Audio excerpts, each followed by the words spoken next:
Welcome to What If Sleepstorian, soft-spoken tales to slow the day's thoughts and carry you toward peaceful sleep. Before we begin, tell me where in the world you're listening from tonight, and if you wish, what's on your mind. I read every note and love keeping quiet company across distances. If this brings you peace, a like and subscribe help me make more nightbound stories. Now, settle in, get comfortable, and breathe with me as we begin. The afternoon sun pressed golden fingers against the soaring glass dome of Gare de Lyon, transforming the station into a cathedral of light and movement, where prayers were whispered in the language of departures. Steam curled upward from the waiting locomotives like incense, carrying with it the mingled scents of coal dust, expensive perfume, and that peculiar metallic tang that spoke of journeys about to begin. The year was 1930, and Paris wore its modernity like a perfectly tailored coat, confident, elegant, and just a little dangerous around the edges. Hercule Poirot adjusted his travelling coat with the meticulous precision of a man who understood that even in an age of speed and steel, proper presentation remained the foundation of civilized society. His small, neat figure moved through the crowd with the unhurried grace of someone who had learned that observation required patience, and patience, in turn, revealed truths that haste could never uncover. The platform beneath his polished shoes hummed with that particular energy unique to great railway stations, a vibration that seemed to rise not just from the machinery, but from the accumulated hopes and anxieties of countless travellers who had stood in this very spot clutching tickets to their futures. The Riviera Express waited at platform 7 like a slumbering dragon, its dark blue carriages gleaming with the sort of lustrous perfection that only French craftsmanship could achieve.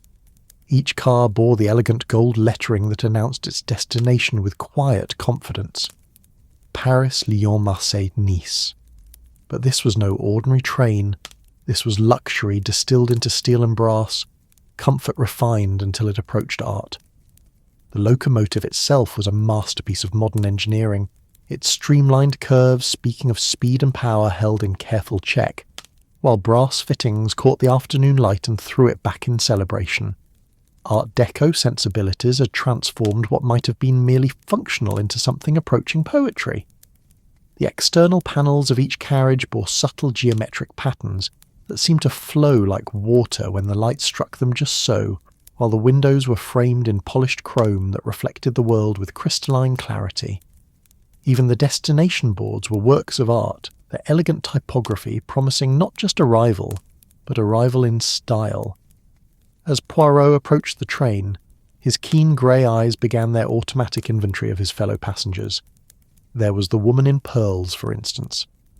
Madame Céleste Dubois, according to the passenger manifest he had glimpsed over the porter's shoulder. She stood near the first-class boarding area with the particular stillness that wealthy people cultivated, as if excessive movement might somehow diminish their importance.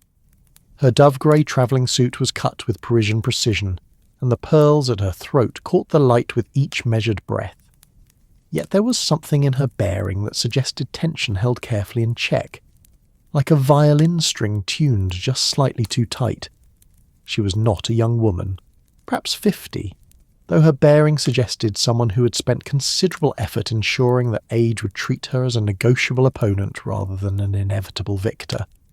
Her dark hair was arranged with mathematical precision beneath a small hat that probably cost more than most people earned in a month. When she moved, it was with the calculated grace of someone who had learned early that presentation was everything, and authenticity was a luxury only the poor could afford. Near the second-class carriages, a young man shifted nervously from foot to foot, clutching a leather portfolio against his chest, as if it contained state secrets rather than whatever business documents occupied his thoughts. Jean-Luc Moreau, the name on his ticket read, though he had the furtive air of someone who wished his name was something else entirely. His clothes were well made but not expensive, the careful selections of a man who understood the importance of appearance but lacked the resources to achieve it effortlessly. His brown hair needed cutting, and his shoes, while polished, showed the sort of wear that spoke of long walks and careful budgets.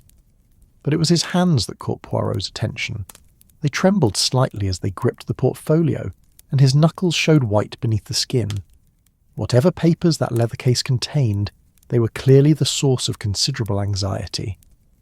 The young man's eyes darted constantly between the train and the station clock as if he feared that time itself might conspire against his plans. At the far end of the platform, an elderly English gentleman examined his pocket watch with the sort of ceremonial attention usually reserved for religious observances. Lord Pemberton, his bearing announced his title as clearly as if it had been printed on his forehead, carried himself with the ramrod posture of a man who had spent his youth in Her Majesty's service, and his middle age accumulating the sort of wealth that made military discipline seem quaint rather than necessary. His walking stick was not an affectation but a genuine aid, though he wielded it with the authority of a field marshal's baton. His clothes spoke of Savile Row and careful attention to detail, from the perfectly knotted tie to the subtle gleam of his shoes, yet there was something in his pale blue eyes that suggested secrets kept with military precision, and when he thought no one was watching, his expression relaxed into something that might have been either satisfaction or regret. It was impossible to say which. A distinguished gentleman with prematurely silver hair stood examining the train's exterior with the appreciative gaze of someone who understood engineering. Dr. Henri Beaumont, if Poirot's memory served correctly from their brief introduction at the booking office, carried himself with the quiet confidence of a man whose hands had saved lives and whose mind had solved problems that lesser mortals found insurmountable. His medical bag sat at his feet like a faithful hound, and when he moved, it was with the economical precision of someone who had learned to conserve energy for when it truly mattered. Near the train centre, a young woman in a simple but elegant blue dress supervised the loading of a modest trunk with a sort of careful attention that spoke of limited resources and unlimited pride. Miss Catherine Shaw had the bearing of a governess or companion, someone whose intelligence exceeded her circumstances, but who had learned to navigate the world with quiet dignity rather than bitter complaint. Her brown hair was arranged with practical simplicity, and her gloves, while clean, showed the sort of careful mending that spoke of someone who understood the value of making things last. Finally, near the luggage car, a man with the soft hands and sharp eyes of an art dealer directed porters in the loading of several carefully wrapped packages. Monsieur Auguste Lemaire moved with the nervous energy of someone whose livelihood depended on beauty, and whose success required him to trust that beauty to the care of others. His clothes were fashionable in the way that suggested someone who understood current trends, but lacked the confidence to ignore them, and his constant glances at his packages revealed the sort of anxiety that only comes with responsibility for irreplaceable objects. The platform itself was a study in controlled chaos. Porters in dark blue uniforms moved with the practiced efficiency of men who understood that luxury travel was fundamentally an elaborate theatrical production in which they played crucial supporting roles. They loaded luggage with the sort of careful attention usually reserved for religious artifacts, understanding that for the passengers of the Riviera Express, their belongings were not merely possessions but extensions of their very identities. The scents that filled the air told their own story of the era and the class of people who could afford such travel. There was the clean, sharp smell of quality soap and expensive cologne, the subtler notes of fine leather and fresh flowers, and underneath it all, the industrial perfume of coal smoke and hot metal that reminded everyone that they were living in an age when machinery could be beautiful and speed could be luxurious.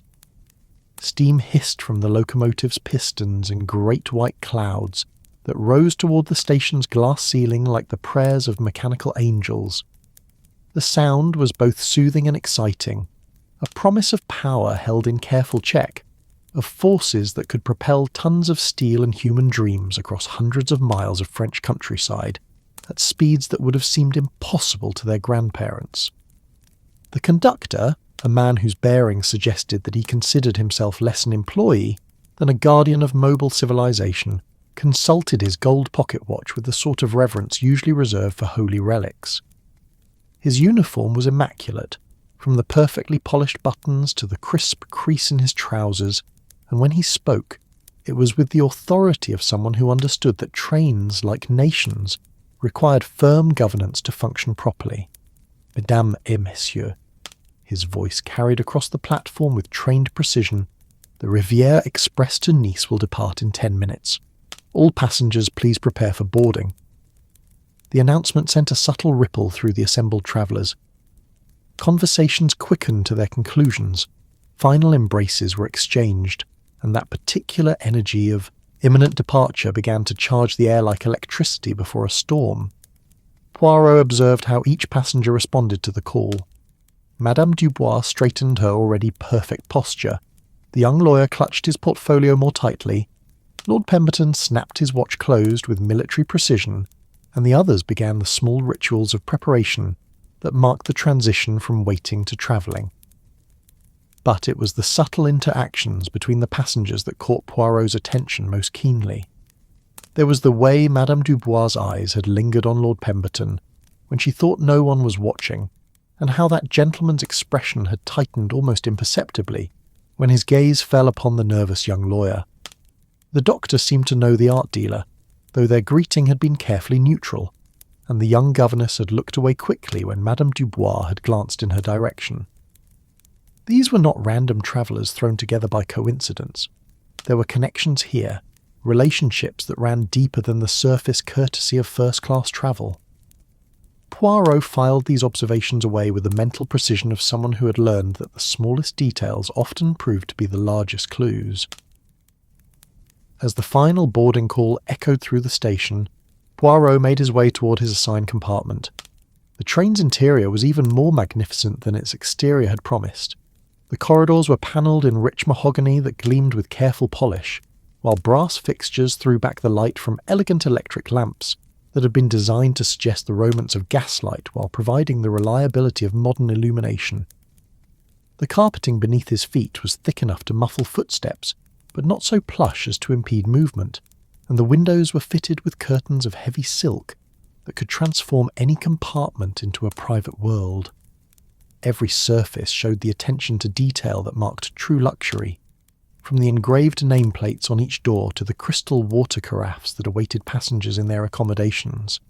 His own compartment was a marvel of compact elegance. The sleeping berth was fitted with linens that felt like whispered promises against the skin, while a small writing desk folded down from the wall with a sort of ingenious mechanism that made functionality seem magical. The window was large enough to frame the passing landscape, like a constantly changing painting, and the small electric lamp could be adjusted to provide either bright illumination for reading or a soft glow suitable for contemplation. As the train began its stately departure from Paris, Poirot settled into his seat and watched the platform slide past his window. The last farewells were being exchanged, handkerchiefs were being waved, and somewhere in the distance he caught a fragment of conversation that made him pause. Settling old debts, a woman's voice carried on the evening air, though the speaker was lost in the crowd.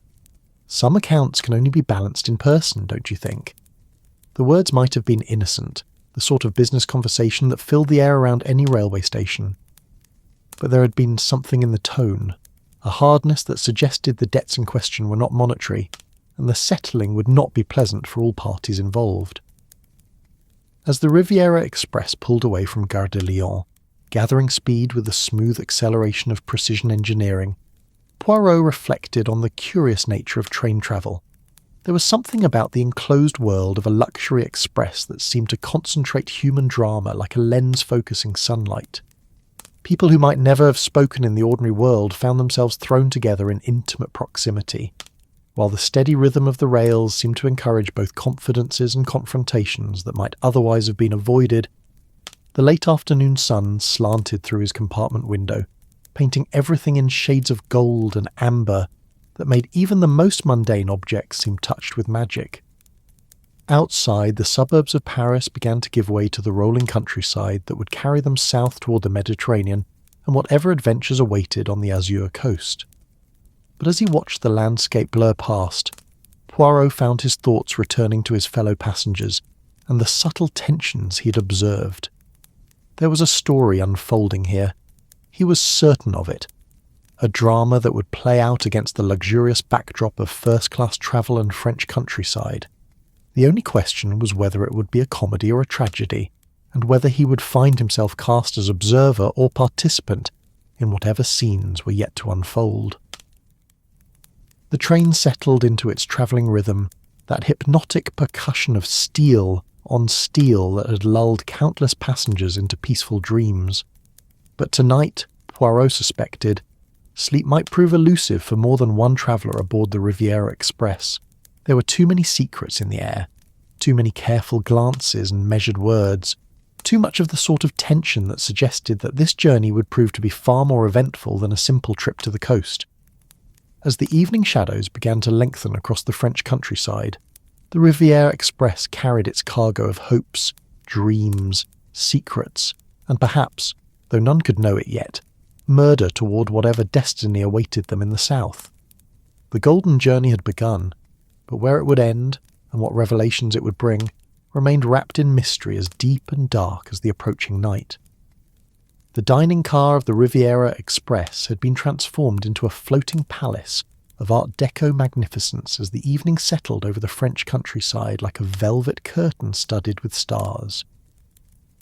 Crystal chandeliers cast prismatic rainbows across tables dressed in the finest damask, while the gentle sway of the train added a hypnotic rhythm to the clink of silver against bone china.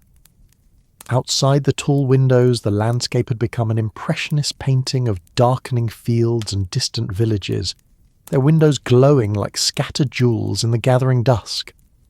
Hercule Poirot made his way through the dining car with the unhurried pace of a man who understood that the finest meals, like the most intriguing mysteries, could not be rushed. The maitre d', a gentleman whose bearing suggested he considered himself less a servant than a curator of civilized dining, had seated him at a table perfectly positioned for observation. From here, he could see the entire car while appearing to be absorbed in nothing more engaging than the evening's menu. The menu itself was a work of art, printed on heavy cream paper, with elegant typography that promised delights worthy of the finest Parisian restaurants, consommé à la reine, followed perhaps by sole meunière or coq au vin, concluded with tarte tatin, and the sort of cheese selection that made France the envy of nations with less sophisticated palates. The wine list read like a geography lesson in excellence from the crisp whites of Alsace to the noble reds of Burgundy, each bottle carefully selected to complement both the cuisine and the romance of rail travel. But it was not the menu that captured Poirot's attention. It was the theatre of human interaction unfolding at the tables around him. The dining car had become a stage where each passenger played their role with varying degrees of skill, unaware that the most astute member of their audience was taking careful note of every gesture, every glance, every word that carried more weight than its speaker intended. Madame Céleste Dubois had been seated at a table by the window, where the last rays of sunlight caught the pearls at her throat and transformed them into drops of liquid moonlight. She dined alone, as was appropriate for a lady of her evident station, but her solitude seemed less a matter of choice than of careful calculation. Her meal, the lightest selections from the menu, remained largely untouched, while her dark eyes surveyed the other diners with the systematic attention of someone conducting an inventory. She was, Poirot observed, a woman who had learned to use silence as both shield and weapon. When the waiter approached to inquire about her preferences for the next course, she dismissed him with a gesture so subtle that it might have been mistaken for adjusting her napkin. Yet there was nothing dismissive about the attention she paid to her fellow passengers. Her gaze lingered on each face with the intensity of someone who was either greeting old acquaintances or cataloguing potential threats. Lord Pemberton had chosen a table near the car's centre, where his military bearing seemed to establish him as the unofficial commanding officer of the evening's proceedings. His dinner conversation was directed primarily toward Dr. Beaumont, who had been seated at the adjacent table by what appeared to be coincidence, but felt to Poirot's experienced eye like carefully orchestrated proximity. The service on these French trains has improved considerably since the war, Lord Pemberton was saying, his voice carrying the sort of authority that suggested he had strong opinions about many subjects and saw no reason to keep them to himself, though I must say, nothing quite compares to the Old Orient Express in its heyday. Now that was travel as it should be. civilized, elegant, and with proper respect for the traditions that make a journey memorable. Dr. Beaumont nodded with the diplomatic attention of someone who had learned to listen to patients with equal courtesy, regardless of whether their complaints were medical or merely chronic. Indeed, my lord. Though I find that comfort, wherever one encounters it, is to be appreciated. In my profession, one learns that peace and beauty are medicines in themselves, and this train certainly provides both in abundance. There was something in the doctor's tone that suggested deeper currents beneath the surface pleasantries. His hands, Poirot noted, were steady as they handled his silverware, the hands of a surgeon accustomed to life and death precision. Yet there was a watchfulness in his eyes that seemed medical in its intensity, as if he were diagnosing rather than merely conversing with his dinner companions. At a smaller table near the car's rear, Jean-Luc Moreau sat with his leather portfolio propped against his chair like a faithful guardian. The young lawyer had ordered the full dinner but seemed to be experiencing difficulty appreciating it, his attention divided between his plate and the documents that apparently never left his thoughts.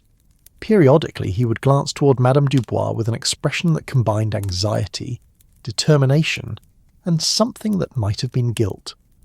The portfolio itself was obviously well used but carefully maintained, the sort of case that contained a professional man's entire future. The brass clasps showed wear from frequent opening, and the leather bore the subtle marks of papers shuffled and reshuffled by nervous fingers. Whatever legal matters occupied the young man's thoughts, they were clearly of considerable importance to his career, and, perhaps, to his peace of mind. Miss Catherine Shaw had been seated at a table appropriate to her station, comfortable but not ostentatious, positioned where she could observe without being observed in return. Her dinner conversation was limited to polite exchanges with the waiter, but her attention was clearly focused on the other passengers, with the sort of professional assessment that governesses developed when charged with understanding household dynamics. She ate with the efficient appreciation of someone who had learned not to take good meals for granted, yet her posture remained alert, almost vigilant. There was an intelligence in her brown eyes that suggested depths her current circumstances might not fully employ, and when she thought no one was looking, her expression revealed a sadness that spoke of disappointed hopes, or, perhaps, opportunities lost to the cruel mathematics of social position. Monsieur Auguste Le Maire had chosen a table near the windows where the changing light could provide a constantly shifting exhibition for his aesthetic sensibilities. The art dealer approached his meal with the same careful attention he presumably devoted to evaluating potential acquisitions, examining each course as if it might reveal secrets about the chef's training or the kitchen's philosophy. His conversation with the sommelier revealed a knowledge of wine that went well beyond mere appreciation. He spoke of vintages and vineyards with the sort of intimate familiarity that suggested either extensive study or personal connections to the world of fine wine production. Yet there was something performative about his expertise, as if he were demonstrating knowledge rather than simply sharing it. "The Burgundy you've selected is exceptional," he told the wine steward with the sort of authority that expected acknowledgement. "The Domaine de la Romanée-Conti rarely disappoints, though I confess I'm surprised to find such a vintage available for rail service, however luxurious. Such bottles are usually reserved for the most discriminating private sellers." The sommelier accepted the compliment with professional grace, but Poirot noticed the slight tightening around the man's eyes that suggested the art dealer's expertise was both accurate and unwelcome. In the hierarchy of luxury service, there were subtle boundaries between appreciation and presumption, and Monsieur Le Maire seemed to approach those boundaries with the confidence of someone who believed his knowledge granted him special privileges. As the evening progressed, and the dinner service moved through its elegant phases, conversations began to overlap and interweave in the way that happens when strangers are thrown together in the intimate confines of luxury travel. The gentle swaying of the train seemed to encourage a loosening of the usual social restrictions, while the wine and the romantic atmosphere of evening travel created an environment where confidences might be shared and secrets revealed. It was during the cheese course that the first significant revelation emerged. Lord Pemberton, perhaps emboldened by the excellent Bordeaux, leaned toward Dr. Beaumont and spoke in a voice that was intended to be private, but carried further than he realised in the close confines of the dining car. "I trust your consultation with Madame Dubois went well?" the elderly gentleman inquired with a sort of casual interest that was anything but casual. Such a delicate situation, requiring the sort of professional discretion that only the finest physicians can provide. Dr. Beaumont's response was carefully neutral, but his glance toward Madame Dubois' table revealed that the conversation was not as random as it might have appeared.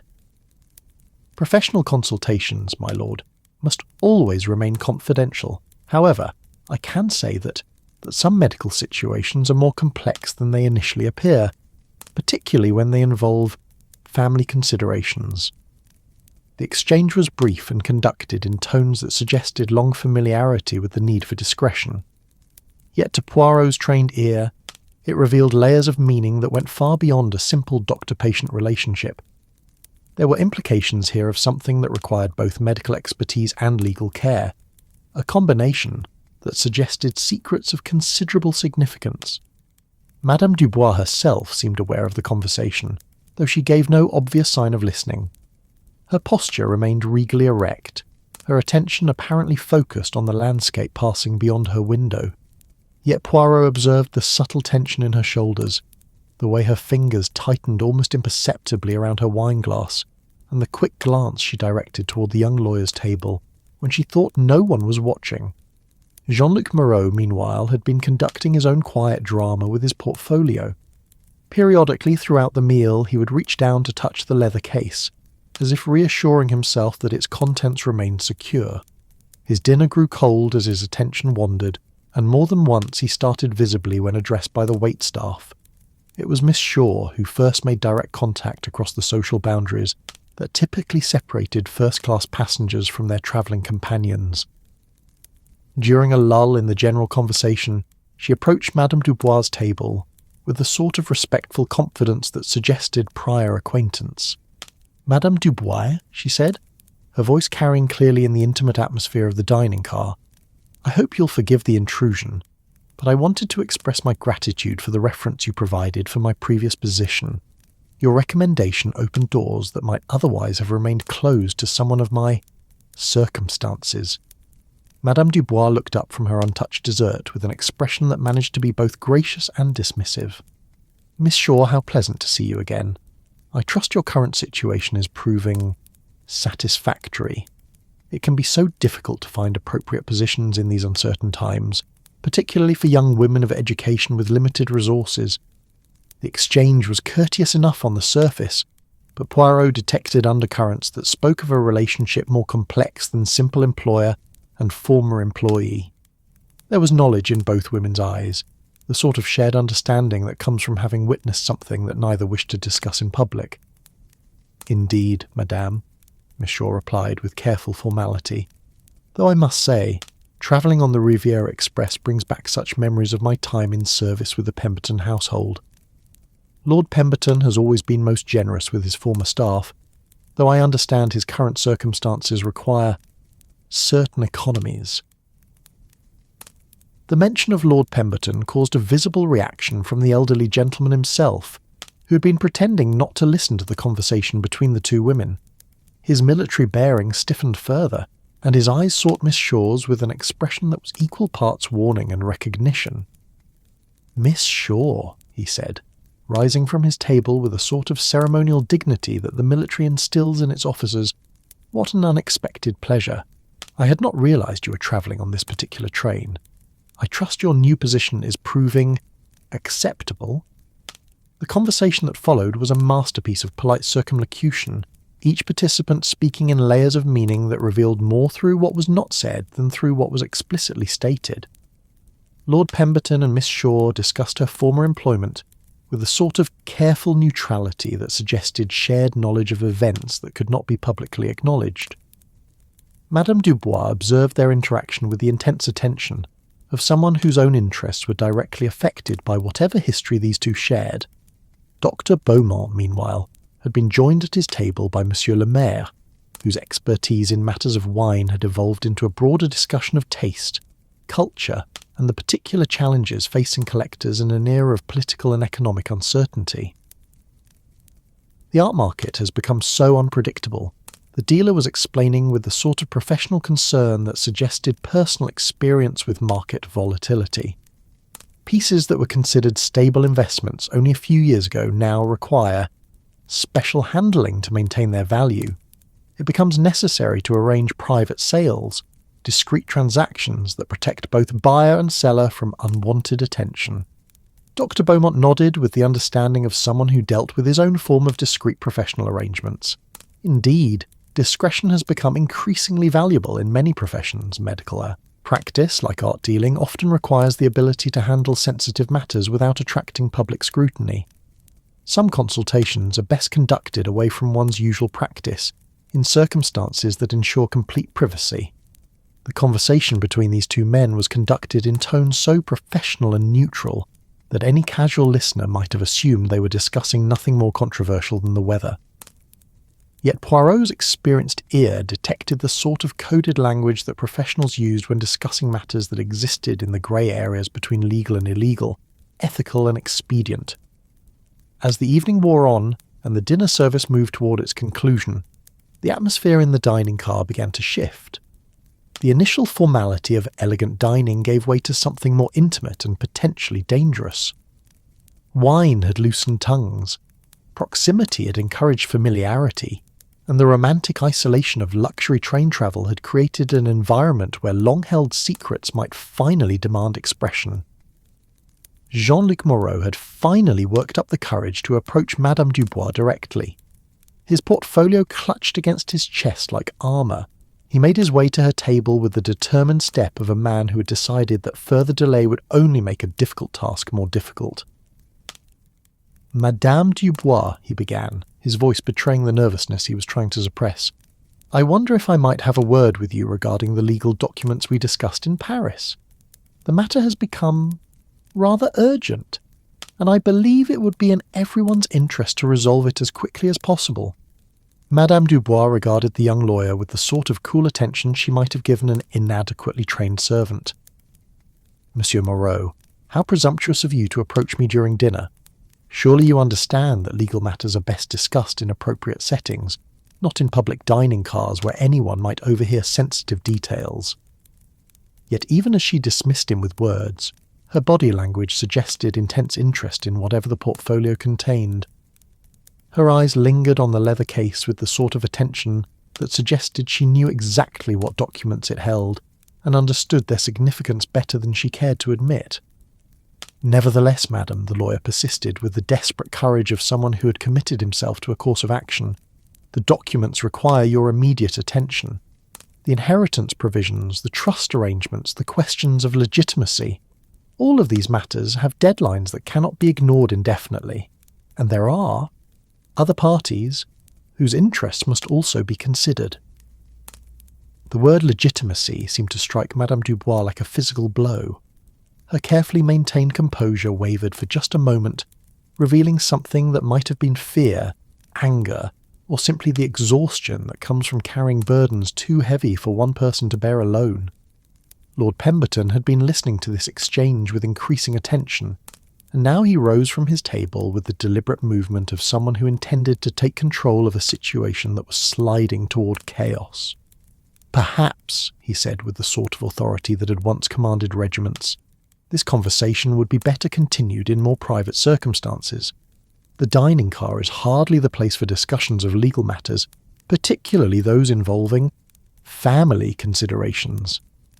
The intervention was smoothly done, but it revealed that Lord Pemberton was far more involved in whatever drama was unfolding than his position as a casual fellow passenger might suggest. His knowledge of the conversation's sensitive nature spoke of prior involvement, while his confidence in intervening suggested he had both the authority and the motivation to do so. Dr. Beaumont had also taken notice of the increasingly tense situation, and his medical training seemed to alert him to signs of distress that others might have missed. He moved closer to the group with the sort of professional discretion that suggested he was prepared to provide assistance if the situation required it. "Ladies and gentlemen," he said with the calm authority that medical emergencies had taught him to project, "perhaps we should all retire to our compartments for the evening. Train travel, while pleasant, can be surprisingly exhausting, and tomorrow will undoubtedly bring new challenges that will require our full attention. The suggestion was reasonable enough on its surface, but it served to break up a conversation that had been approaching dangerous territory. Yet as the passengers began to disperse toward their individual compartments, the tensions that had been revealed during dinner remained unresolved, hanging in the air like smoke from an extinguished fire.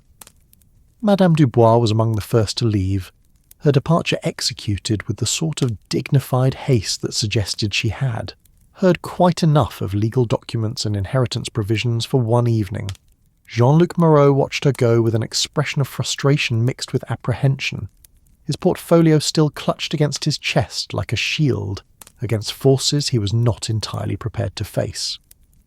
Lord Pemberton lingered in the dining car, ostensibly to finish his brandy, but actually, Poirot suspected, to ensure that no further indiscreet conversations took place, where they might be overheard by unwanted listeners. Miss Shaw had already departed, but not before exchanging a glance with the elderly gentleman that spoke of shared understanding and mutual concern.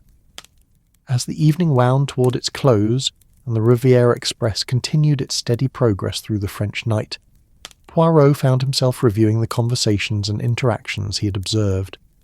There were connections here that ran deeper than coincidence, relationships that involved money, secrets, and the sort of family complications that often led to consequences no one intended but everyone regretted. The pieces of a puzzle were beginning to reveal themselves, though their final arrangement remained unclear. There was Madame Dubois with her obvious wealth and equally obvious anxiety, Jean-Luc Moreau with his urgent legal documents and nervous determination, Lord Pemberton with his military authority and mysterious involvement in family matters, Dr. Beaumont with his professional discretion and medical expertise, Miss Shaw with her connection to past service and present knowledge, and Monsieur le Maire with his art dealing and coded conversations about discreet transactions. Each passenger carried secrets, and those secrets seemed to intersect in ways that suggested the journey to Nice would prove to be far more eventful than anyone had publicly anticipated. The dining car conversation had revealed tensions that wine and proximity had brought to the surface, but the real drama, Poirot suspected, was still to come. As he made his way back to his own compartment, the rhythm of the rails seemed to echo with the weight of unspoken words and unresolved conflicts. The Riviera Express carried its passengers through the night toward whatever destiny awaited them on the Mediterranean coast, but the journey itself had become a stage where family secrets and personal vendettas would play out against the luxurious backdrop of first-class travel. The night was still young, and morning would bring new revelations. But for now, the train continued its steady progress through the darkness, its passengers retiring to their compartments, with thoughts heavy with the burdens they carried, and the confrontations that morning light might demand. In the gentle swaying of luxury travel, secrets whispered to secrets, and the Riviera Express became a moving theatre where the final act had yet to be written. The Riviera Express had settled into the deeper rhythms of night travel, that hypnotic percussion of steel wheels against rails that seemed to slow time itself into something thick and dreamlike. Outside the carriages, the French countryside had become a canvas of shadows and silver, painted by moonlight that transformed familiar landscapes into something mysterious and eternal. The train moved through this nocturnal world like a vessel of light and warmth, carrying its cargo of sleeping passengers and wakeful secrets toward whatever dawn might reveal. In the first-class section, the corridor lights had been dimmed to the softest amber glow, casting everything in tones of old gold and deeper mysteries. The thick carpeting muffled footsteps to whispers, while the mahogany panelling seemed to absorb sound and hold it like a confidence shared in darkness. Most passengers had retired to their compartments hours ago, leaving only the gentle susurrus of the train's movement and the occasional distant murmur from the bar car, where a few dedicated insomniacs nursed final brandies and contemplated the peculiar loneliness that comes with travelling through the night. Hercule Poirot had been reviewing the evening's observations in the privacy of his compartment, his mind organising the fragments of conversation and interaction he had witnessed during dinner into patterns that might reveal deeper truths. The small writing desk folded down from the wall provided the perfect surface for his notes, while the steady rhythm of the train seemed to encourage the sort of methodical thinking that complex puzzles required. The connections between his fellow passengers had proven far more intricate than mere coincidence could explain. There was Madame Dubois with her obvious wealth and equally obvious anxiety, carrying herself like someone who had learned that fortune could be both blessing and burden. The young lawyer, Jean-Luc Moreau, with his portfolio of urgent documents and nervous determination, suggested legal matters that could not wait for conventional business hours. Lord Pemberton, whose military bearing masked involvement in affairs that required discretion, and Dr. Beaumont, whose medical expertise seemed to extend into areas where medicine and family secrets intersected. Then there was Miss Shaw, whose past service in the Pemberton household had created connections that transcended normal class boundaries, and Monsieur le Maire, whose art dealing apparently required the sort of discreet transactions that operated in the shadows between legal and questionable. Each passenger carried burdens that the evening's wine and proximity had begun to reveal, though the complete picture remained as elusive as smoke in moonlight. Poirot had been considering these relationships when the first scream cut through the train's gentle lullaby like crystal shattering against stone. The sound was sharp, feminine, and filled with the sort of terror that could only come from an encounter with something that should not exist in the civilized world of luxury travel. It came from somewhere forward in the first-class section, followed immediately by the sort of silence that suggested either resolution or the gathering of greater storms. He was on his feet instantly, his small frame moving with the precision of someone who had learned that in moments of crisis, hesitation could mean the difference between justice and its permanent absence. The corridor outside his compartment was still empty, but the quality of silence had changed from peaceful to ominous, as if the very air had suddenly become charged with danger. The scream had come from the direction of Madame Dubois' compartment, though in the confusing acoustics of the narrow corridor, its exact origin remained uncertain. Poirot moved forward with the careful step of someone who understood that crime scenes were delicate ecosystems, where the smallest disturbance could destroy crucial evidence. His years of experience had taught him that the first moments after a crime were often the most revealing, before shock gave way to self-preservation and truth became clouded by the very human need to protect oneself from unpleasant consequences. The corridor stretched before him like a tunnel of golden light, punctuated by the mahogany doors that concealed whatever dramas might be unfolding behind them. The thick carpeting that had seemed so luxurious during the day now felt treacherous underfoot, muffling sounds that might have provided crucial information about what was transpiring in the compartments he passed. It was the train steward, Henri, who emerged from Madame Dubois' compartment with the pale, shaken expression of someone who had discovered something that would haunt his dreams for years to come. The man's usual professional composure had evaporated, leaving behind only the raw shock of someone whose ordered world had suddenly been invaded by chaos. "Monsieur Poirot," Henri managed, his voice barely above a whisper. "There has been Madame Dubois, she is—" The words seemed to fail him, trapped somewhere between his throat and his professional obligation to maintain discretion even in the face of the unthinkable. "She is dead," Poirot finished gently, his tone carrying the sort of calm authority that crisis situations demanded. "You discovered the body?" Henri nodded, his hands trembling slightly as he struggled to regain the composure that his position required. "I was making the late evening rounds, ensuring that all passengers were comfortable for the night. Madame Dubois had requested that her compartment not be disturbed after dinner, but I heard sounds, voices perhaps, and then silence. When I knocked to inquire about her needs, there was no response. The door was unlocked, which seemed unusual for a lady of her discretion." The steward's account was delivered in fragments, each piece emerging as if he were still trying to convince himself that what he had witnessed was real rather than some nightmare brought on by the strange intimacy of night travel. His professional training fought with human shock, creating a strained politeness that made his report all the more poignant. "You have touched nothing?" Poirot inquired, though his experienced eye was already cataloguing the scene beyond the open compartment door. moved nothing, adjusted nothing in an attempt to assist? Nothing, monsieur, Henri confirmed with the sort of emphasis that suggested he understood the importance of preserving whatever evidence might exist. I saw immediately that assistance was beyond what any steward could provide. I stepped back and I believe I may have made some sound of shock. That was when you appeared. Poirot nodded his approval while his mind began the systematic process of observation that had served him throughout his career. The compartment beyond the doorway was still illuminated by the soft electric lamp beside the sleeping berth, casting everything in the sort of intimate lighting that luxury travel provided for its most discriminating passengers. But the scene it revealed was anything but peaceful.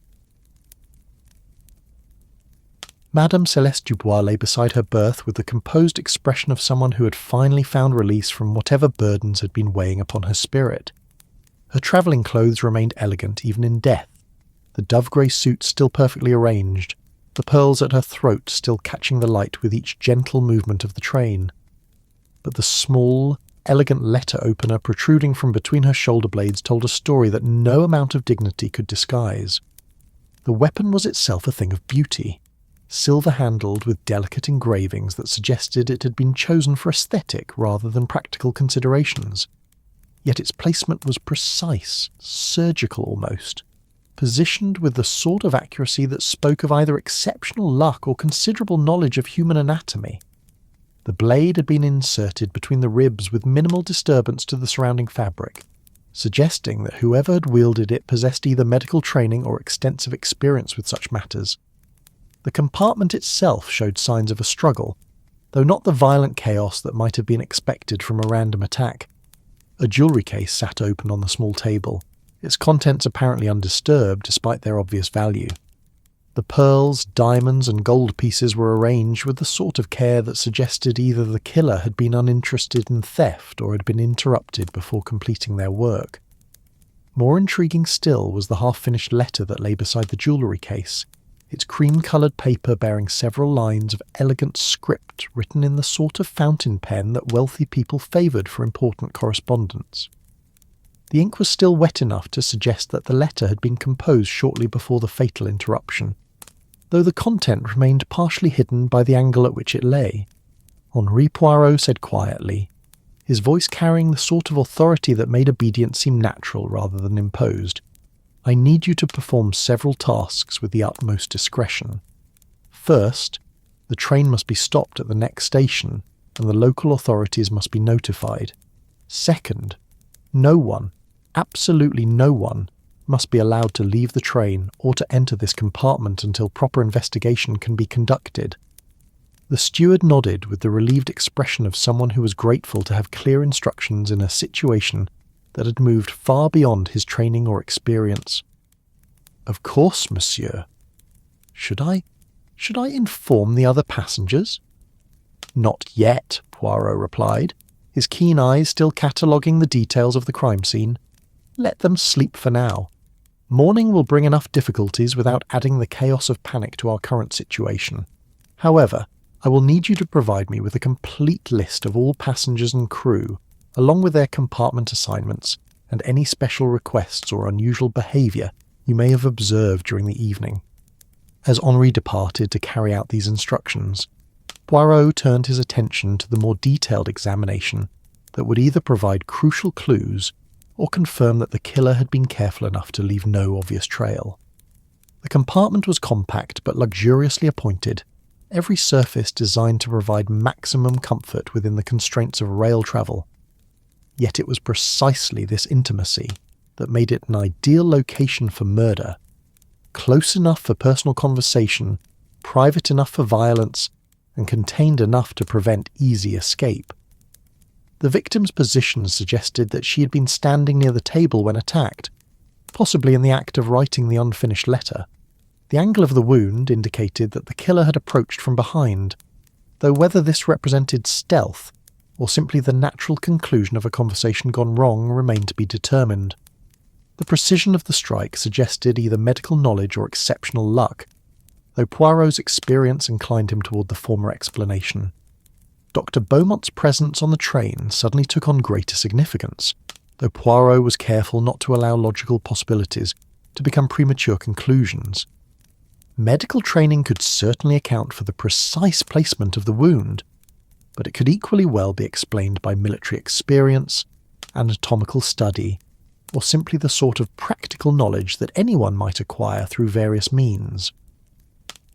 The unfinished letter proved to be one of the most intriguing pieces of evidence.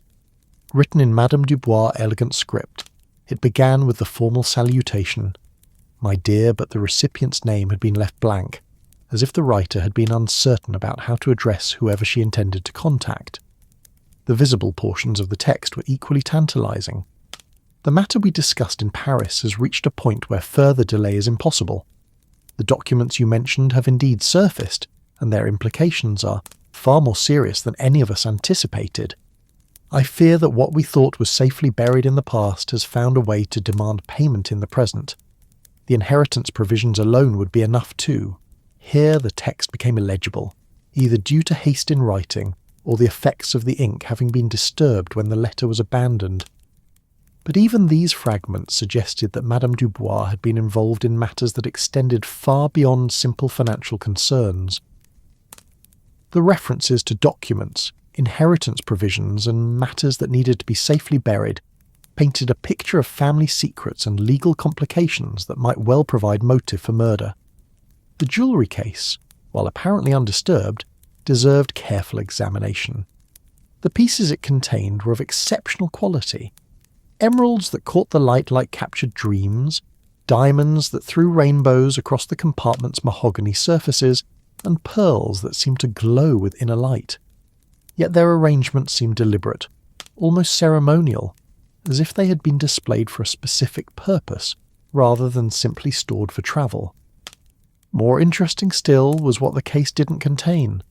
There were empty spaces in the velvet lining that suggested missing pieces, gaps that were too precisely shaped to be accidental. Either Madame Dubois had chosen to leave certain items behind in Paris, or someone had removed specific pieces before, during or after the murder. The pattern of the missing items suggested they might have been a matching set, perhaps a necklace and earrings, or a tiara and accompanying pieces. The door to the compartment showed no signs of forced entry, indicating that either the victim had admitted her killer willingly, or the murderer had possessed a key. Given the social connections that had been revealed during dinner, the former seemed more likely than the latter. Madame Dubois had clearly been acquainted with several of her fellow passengers, and any of them might have found a pretext for a late evening conversation. The train's movement through the night had continued unabated during Poirot's examination, the steady rhythm of steel on steel providing an oddly soothing counterpoint to the grim task of investigating violent death. Yet that same movement meant that with each passing moment, they were travelling further from the crime's initial location, making it increasingly difficult for local authorities to conduct their own investigation when the train was finally stopped. As if summoned by this thought, Henri returned with the information Poirot had requested. The passenger manifest confirmed what dinner conversation had already suggested, that several of the travellers had connections that extended beyond chance encounters on luxury trains. The crew manifest revealed nothing unusual, though Poirot noted that several staff members had been hired specifically for this journey, rather than being regular employees of the railroad company. "Monsieur," Henri reported quietly, "the conductor has been notified, and we will stop at the next station in approximately 1 hour. The local police have been contacted by telegraph, though I fear they may not be equipped for an investigation of this complexity." "That is to be expected," Poirot replied, his attention still focused on the crime scene before him. Local authorities rarely have experience with murders aboard luxury trains. However, they will serve to ensure that proper procedures are followed, and that no one leaves the train until a more thorough investigation can be conducted. The hour before the train reached the station passed with agonizing slowness, each minute marked by the hypnotic rhythm of the rails and the growing weight of questions that demanded answers. Poirot used the time to examine every detail of the compartment, from the angle of the victim's fall to the precise position of every object that might have been disturbed during the commission of the crime. The letter opener itself proved to be particularly intriguing. Its silver handle bore the sort of delicate engravings that suggested it was part of a matched set, possibly a desk accessory that might have included other pieces. The craftsmanship was exceptional. Speaking of European silversmithing at its finest, though no maker's mark was immediately visible. More significantly, the weapon showed no fingerprints on its handle, suggesting either that the killer had worn gloves or had carefully cleaned the surface after the murder. As the train began to slow for its unscheduled stop, Poirot reflected on the curious nature of the crime he was investigating. This was not a random act of violence or a crime of sudden passion, but something more calculated, more personal. The precision of the wound, the undisturbed jewellery, the careful arrangement of the scene, all suggested a killer who had planned carefully and executed with deliberate intent. Yet there was something almost ritualistic about the murder that troubled him.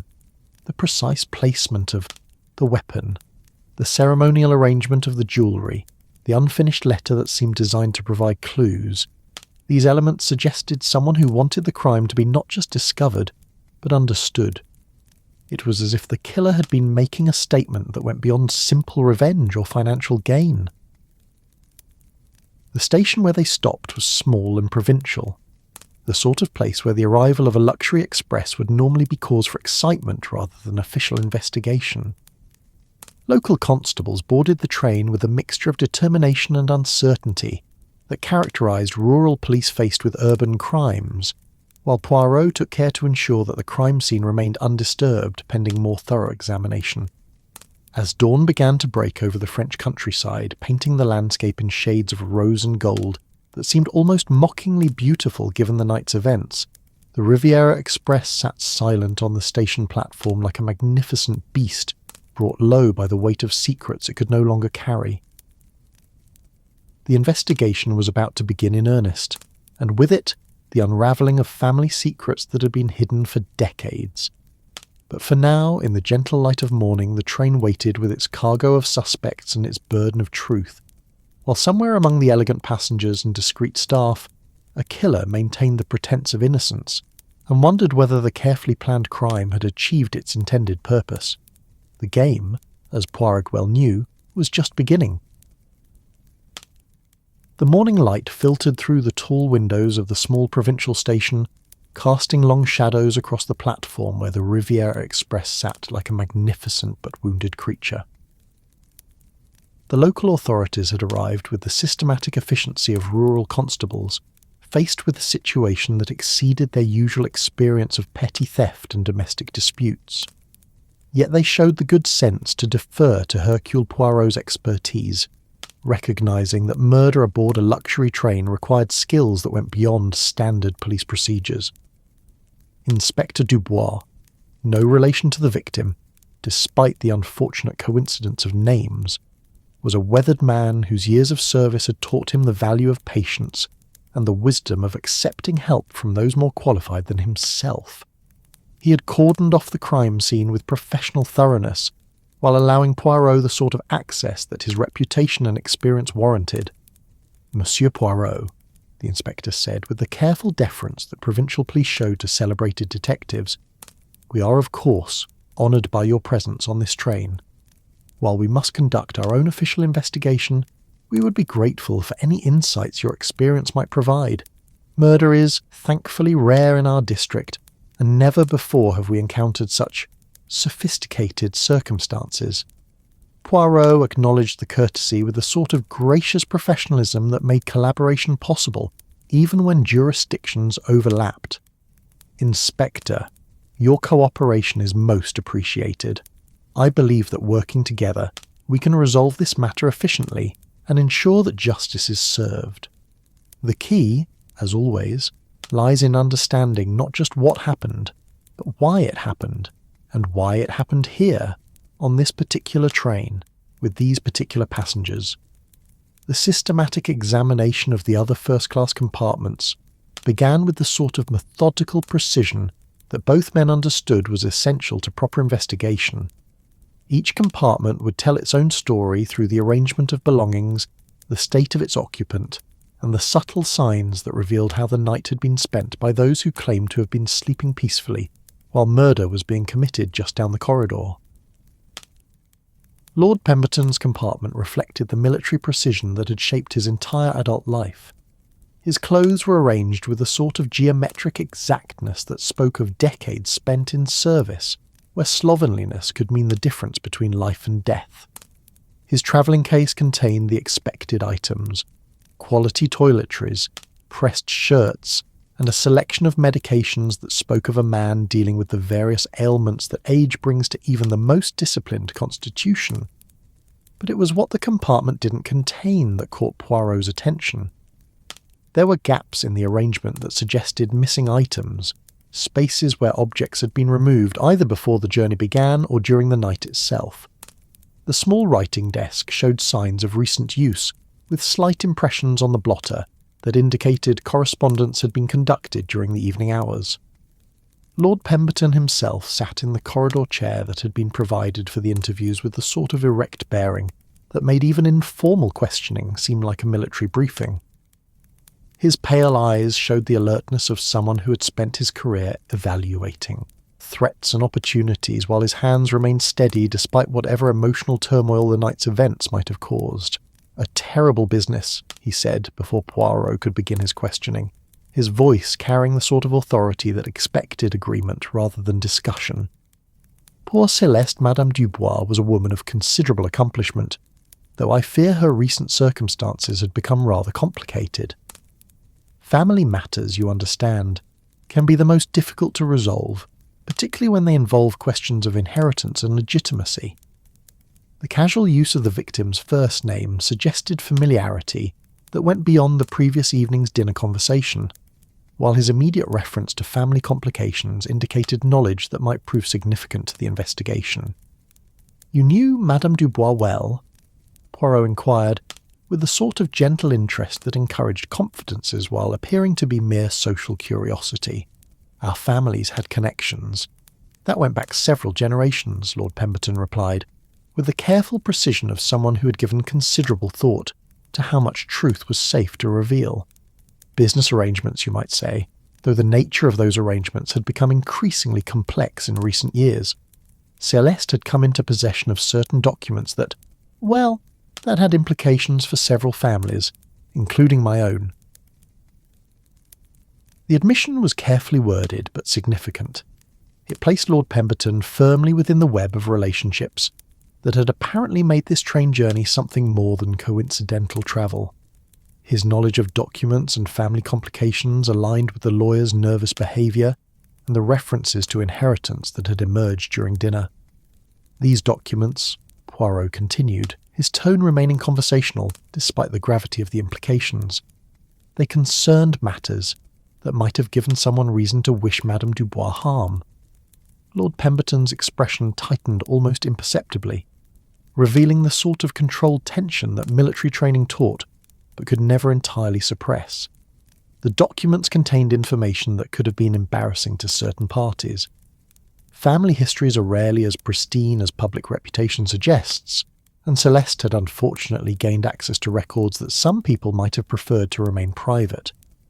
The interview continued with the sort of careful verbal dancing that characterised conversations between intelligent men who understood that truth was a commodity to be traded rather than freely given.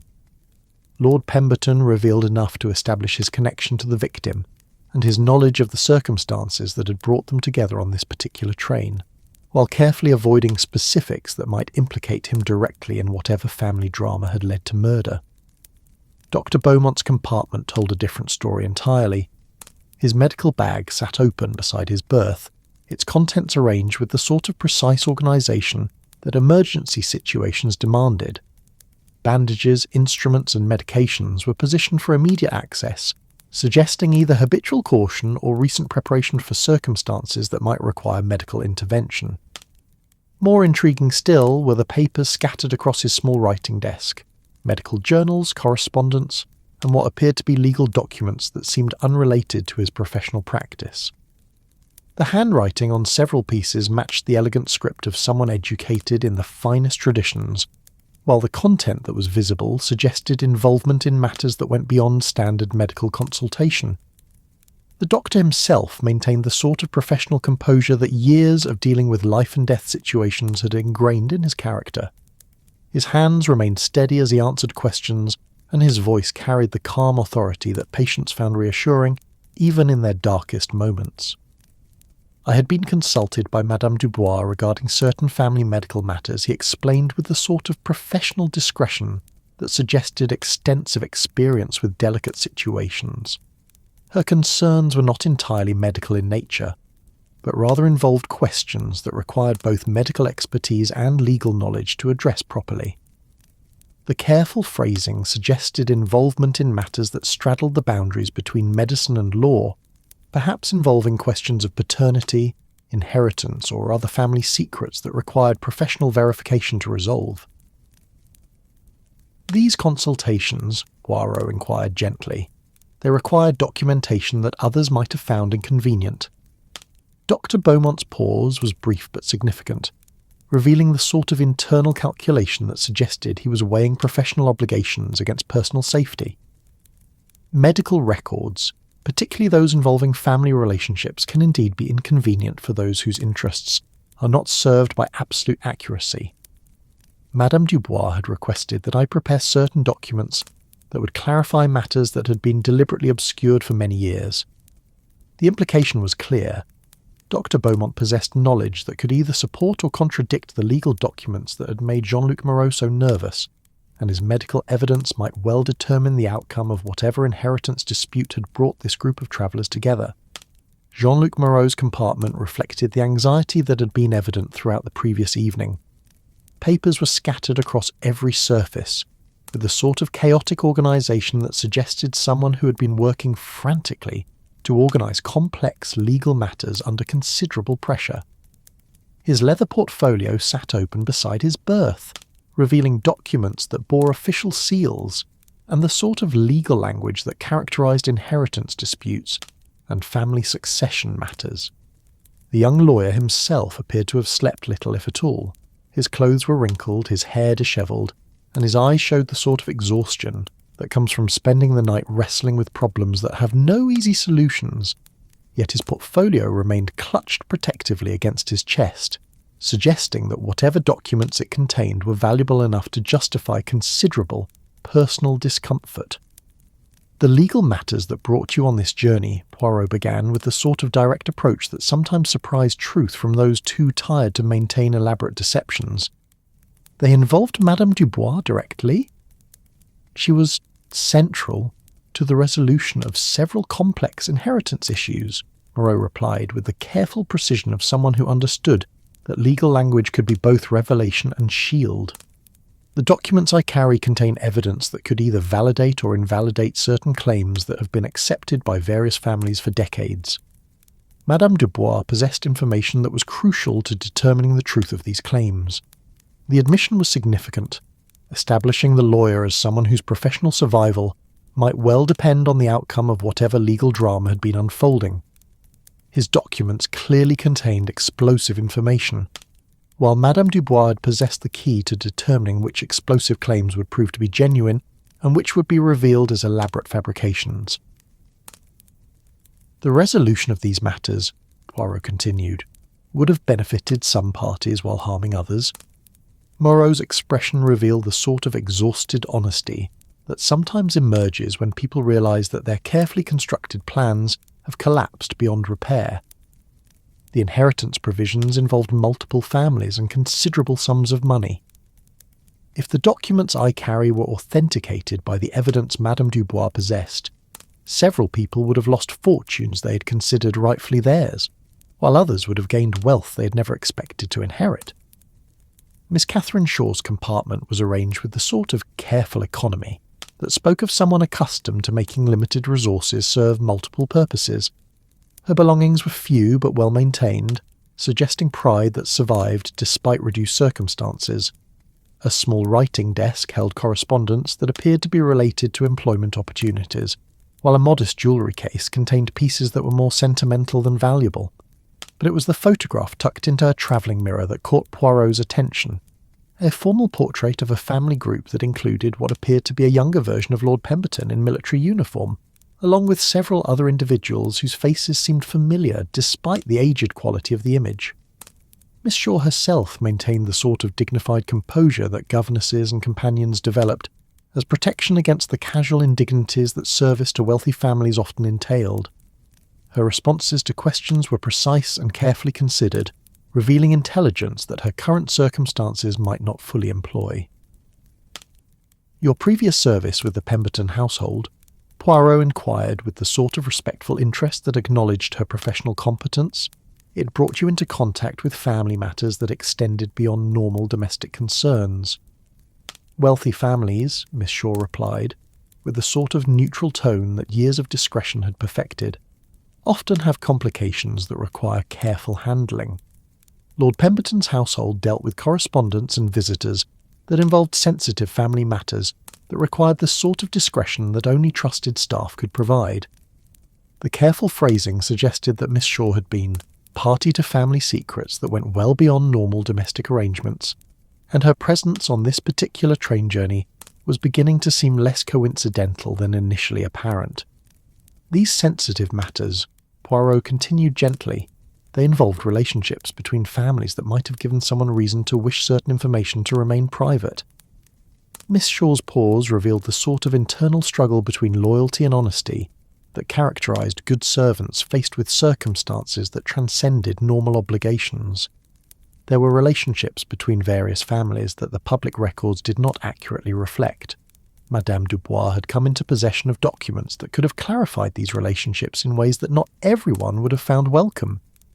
Monsieur Auguste Lemaire's compartment reflected the aesthetic sensibilities that his profession demanded, with carefully arranged personal items that spoke of someone who understood that presentation was crucial to professional success. His art dealing apparently required extensive correspondence, as evidenced by the letters and documents that covered his writing desk in carefully organised piles. More intriguing were the small wrapped packages that sat beside his travelling case, items that were clearly valuable enough to require personal supervision, but too small to be major artworks.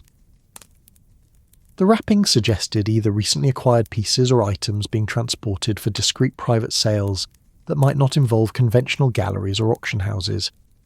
The art dealer himself maintained the sort of professional charm that successful salesmanship required, yet his eyes showed the wariness that came with handling valuable objects in a world where authenticity and provenance were constantly questioned.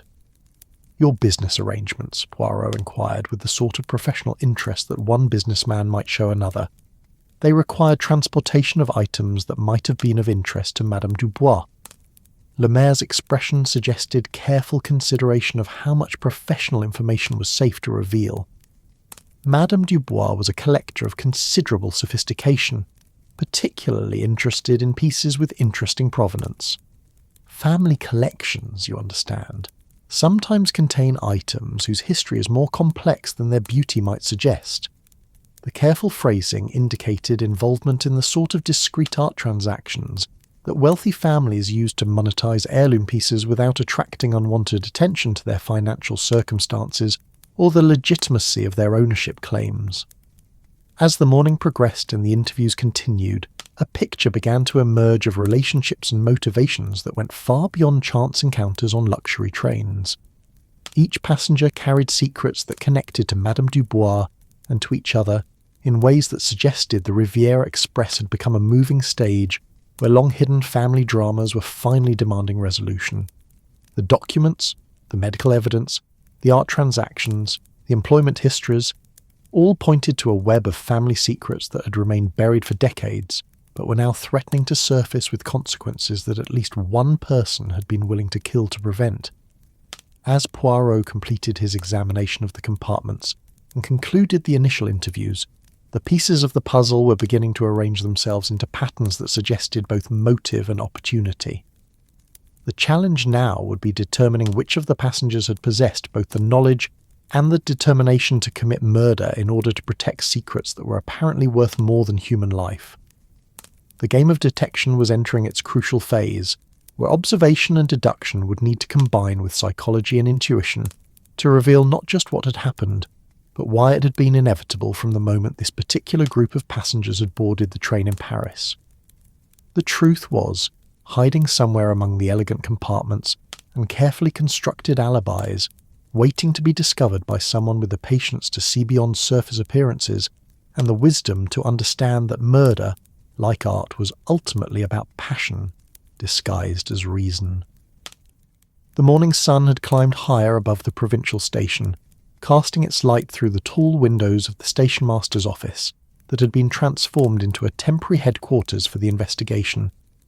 Hercule Poirot sat at the worn wooden desk, surrounded by the documents, photographs, and evidence that had emerged from his systematic examination of the train's passengers and their secrets. The pieces of the puzzle were beginning to arrange themselves into patterns that revealed not just a single murder, but a conspiracy that had been decades in the making. Inspector Dubois had proven to be a valuable ally, his local knowledge complementing Poirot's investigative experience in ways that made their collaboration both efficient and thorough. The provincial police might lack experience with luxury train murders, but they understood the importance of documentation and the value of patient, methodical work. Together, they had constructed a timeline of relationships and motivations that stretched back far beyond the previous evening's tragic events. Monsieur Poirot, the inspector said as he reviewed the passenger statements they had collected, I confess that the complexity of these family relationships exceeds anything in my previous experience. We appear to be dealing not with a simple crime of passion, but with something that resembles, what is the phrase, a perfect storm of long-hidden grievances and competing interests. Poirot nodded thoughtfully, his small hands arranging the documents with the sort of precise care that his mind brought to all complex problems. Indeed, Inspector, what we have uncovered is not merely murder, but the violent conclusion of a family drama that has been building toward this moment for generations. The remarkable thing is not that someone was killed, but that violence was delayed for so long. The central figure in this web of deception was not Madame Céleste Dubois herself, but rather her grandfather, Auguste Pemberton, Lord Pemberton's elder brother, who had died 30 years previously under circumstances that had never been entirely clear. Auguste had been the heir to the Pemberton fortune and estates, but his death had passed the inheritance to his younger brother, the current Lord Pemberton, in a transition that had apparently involved certain irregularities. The documents that Jean-Luc Moreau carried in his precious portfolio told a story of forged death certificates, manipulated wills, and family relationships that had been deliberately obscured to protect the inheritance that Lord Pemberton had claimed. Auguste Pemberton had not died childless, as family records indicated, but had instead fathered a daughter whose existence had been carefully erased from all official documentation. That daughter was Céleste Dubois. Her wealth, which everyone had assumed came from an advantageous marriage to the late Monsieur Dubois, was actually the accumulation of careful investigation and patient legal work, aimed at proving her legitimate claim to the Pemberton estate. The documents she had carried on this journey represented evidence that could have stripped her uncle of everything he had inherited and restored to her the fortune that was rightfully hers by birth. But the implications extended far beyond simple inheritance disputes. If Céleste's legitimacy was established, it would invalidate not only Lord Pemberton's claim to the family fortune, but also the various financial arrangements he had made over the decades based on his presumed ownership of the estate. Property sales, business investments, marriage settlements, all would be thrown into legal chaos that could destroy not just Lord Pemberton, but everyone whose finances had become entangled with his over the years. Dr. Beaumont's role in this conspiracy was particularly crucial. His medical expertise had been employed to examine the evidence surrounding Auguste Pemberton's supposed death and to investigate the circumstances of Céleste's birth. The doctor's professional reputation and his access to medical records from the period had made him an invaluable ally in Céleste's quest to establish her legitimate identity. The medical evidence was damning. Auguste Pemberton had not died of the tropical disease that family records claimed had killed him during military service abroad.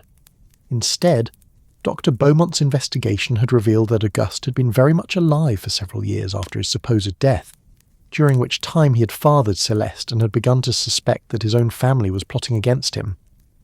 The doctor's files, carefully hidden among his legitimate medical correspondence, contained copies of birth certificates, marriage records, and medical examinations that proved beyond doubt that Celeste was Auguste's legitimate daughter and the rightful heir to the Pemberton fortune. More damaging still, they contained evidence that Auguste's actual death had been the result of poisoning rather than disease. Poisoning that had occurred under circumstances that suggested family involvement. Miss Catherine Shaw's position in this conspiracy was more complex than her humble circumstances might have suggested. Her years of service in the Pemberton household had given her access to family documents and correspondence that she had carefully copied and preserved. Her modest jewellery case, which Poirot had examined with particular attention, contained not sentimental trinkets, but rather photographs of family documents, copies of letters, and other evidence that supported Celeste's claims. Shaw had been Auguste Pemberton's lover and Celeste's mother, though the relationship had been carefully concealed to protect both women from the scandal that would have destroyed their lives in the rigid social hierarchy of Victorian England. When Auguste had begun to suspect that his family was plotting against him, he had arranged for Shaw to be placed in his brother's household as a servant, where she could monitor family activities and gather evidence of any wrongdoing. Her years of quiet service had been a form of deep-cover investigation, during which she had systematically documented the various illegal activities that Lord Pemberton had used to consolidate his stolen inheritance. Financial irregularities, forged documents, bribery of officials.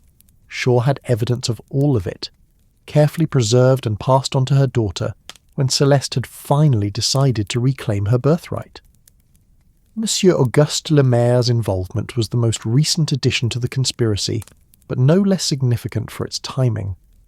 The art dealer had been employed to help Celeste liquidate certain assets that were not part of the Pemberton estate proper, but had been acquired through Auguste's personal investments, family collections, individual pieces, and private acquisitions that Auguste had made independently of the family trust, were being quietly sold to provide Celeste with the financial resources necessary to pursue her legal claims. But Lemaire's role went beyond simple art dealing. His expertise in authentication and provenance had been crucial in establishing the legitimacy of various documents and artifacts that supported Celeste's case. Family portraits, official documents, and personal effects that had been thought lost or destroyed had been carefully preserved and authenticated through Lemaire's professional network. The art dealer's packages, which he had guarded so carefully during the journey, contained not artworks, but documents, original papers, photographs, and other evidence that would complete the legal case that Jean-Luc Moreau was preparing. The timing of this journey had been carefully coordinated to bring together all the evidence and all the witnesses necessary to present an irrefutable case that would restore Celeste to her rightful position. Jean-Luc Moreau's portfolio represented the culmination of years of legal research and document preparation. The young lawyer had been hired not just to present Celeste's case, but to ensure that the legal proceedings would be conducted in a way that would minimize scandal while maximizing the chances of success. His nervous behavior during the journey reflected not incompetence, but rather the enormous pressure that came with handling a case that could reshape the fortunes of several prominent families. The legal documents he carried were comprehensive and devastating. They included not only proof of Celeste's legitimate birth and inheritance rights, but also evidence of the various crimes that Lord Pemberton had committed in order to maintain his stolen position. Fraud, forgery, conspiracy, and possibly murder.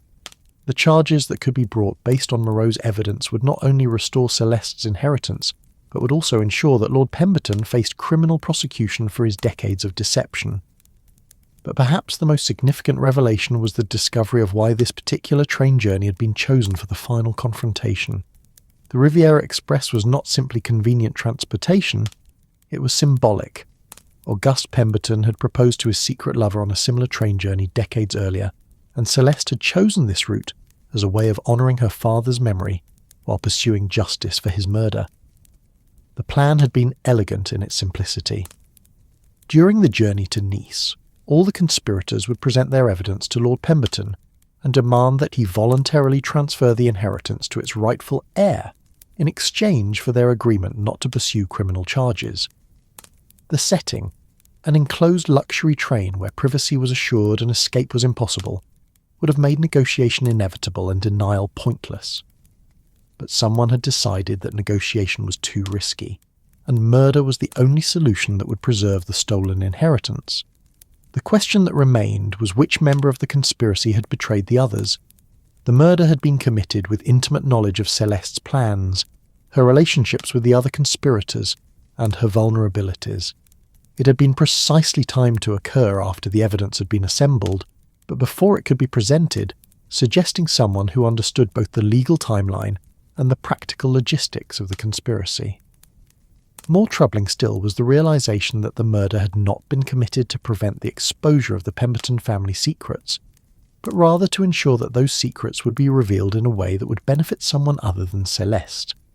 With the rightful heir dead, the inheritance question would become even more complex, potentially allowing other parties to advance their own claims, or to profit from the chaos that would follow.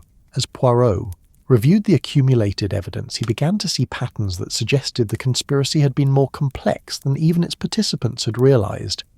There had been secrets within secrets, plans within plans, and motivations that went beyond simple justice or greed. Someone had been playing a longer game, using the other conspirators as pawns in a strategy that had culminated in murder. The photograph that Miss Shaw had tucked into her travelling mirror now took on greater significance. The family group it depicted included not just the Pemberton brothers, but also several other individuals whose faces had appeared among the passengers on this train. The connections between the various families involved in this drama were more extensive than anyone had initially realized, creating a network of relationships that made almost everyone a potential suspect or victim. Doctor. Beaumont's medical knowledge made him capable of the precise wound that had killed Celeste, but his involvement in her cause made him an unlikely candidate for betrayal. Jean-Luc Moreau possessed the legal knowledge necessary to understand the full implications of Celeste's death, but his professional future was tied to the success of her case. Miss Shaw had the most intimate knowledge of Celeste's plans and vulnerabilities, but her maternal connection made betrayal seem psychologically impossible. Monsieur le Maire had perhaps the least obvious motive for murder, but his expertise in authentication and provenance had given him access to information that might have revealed opportunities for profit that the others had not recognized. Lord Pemberton himself remained the most obvious suspect, but his military training and family connections provided him with both the means and the motivation to arrange for murder without directly participating in its execution. As the investigation entered its final phase, Poirot realized that the solution to this puzzle would require understanding not just the relationships between the conspirators, but also the hidden dynamics that had shaped their individual motivations. Someone had seen opportunity in betrayal, profit in murder, and advancement in the destruction of carefully laid plans. The web of family deception that had been decades in the weaving was about to be untangled, but the pattern that emerged would reveal truths that none of the participants had fully anticipated. Justice would be served, but not in the way that anyone had planned, and the inheritance that had caused so much suffering would ultimately find its way to hands that no one had expected. The train sat silent on the station platform, its luxury appointments seeming almost mockingly elegant in the harsh light of revealed truth. But within its compartments and corridors, the final act of a family drama was about to unfold, bringing resolution to secrets that had festered for generations, and justice to crimes that had been hidden by wealth, privilege, and the careful manipulation of truth itself. The game was approaching its conclusion, and soon the last pieces would fall into place, revealing not just a murderer, but the complex web of human motivations that had made murder seem like the only solution to problems that might have been resolved through honesty, forgiveness, and the simple acceptance that some prices are too high to pay, even for the preservation of family honour and inherited wealth. The afternoon sun cast long shadows across the station platform as Hercule Poirot prepared for the final act of his investigation. The dining car of the Riviera Express had been transformed once again, this time not for elegant evening meals, but for the sort of gathering that would determine the fate of everyone who had boarded the train with secrets heavy enough to justify murder. The crystal chandeliers still cast their prismatic light across the mahogany tables, but now they illuminated faces marked by anxiety, guilt, and the terrible understanding that decades of carefully constructed deceptions were about to be exposed to the harsh light of truth. Inspector Dubois had arranged the seating with a sort of official precision that lent gravity to proceedings that might otherwise have seemed like an elaborate dinner party. Each passenger sat at their assigned place, while local constables positioned themselves with discreet efficiency around the car's perimeter. The atmosphere was charged with the sort of tension that precedes thunderstorms, when the very air seems to vibrate with barely contained energy. Lord Pemberton maintained his military bearing despite the circumstances, his pale eyes surveying the assembled group with a sort of tactical assessment that old soldiers never entirely abandoned. His hands remained steady as he adjusted his cufflinks with characteristic precision, though the slight tightening around his eyes suggested that his composure required considerable effort to maintain. Dr. Beaumont sat with the professional calm that years of medical practice had ingrained in his character, his physician's training allowing him to observe the stress reactions of his fellow passengers with clinical detachment. His medical bag remained at his feet like a faithful companion, though the treatments it might provide could hardly address the sort of wounds that this gathering would inflict. Jean-Luc Moreau clutched his leather portfolio with white-knuckled determination, the precious documents representing not just evidence, but the culmination of years of legal research and professional dedication. His young face showed the strain of someone whose entire career hung in the balance of whatever revelations the next hour might bring. Miss Catherine Shaw maintained the dignified composure that her years of service had taught her, though her brown eyes revealed depths of emotion that her station required her to keep carefully controlled. She sat with the sort of quiet attention that governesses developed when supervising children whose behaviour might determine everyone's future welfare. Monsieur Auguste Lemaire arranged himself with the aesthetic sensibilities that his profession demanded, even in circumstances that threatened to destroy everything he had worked to achieve.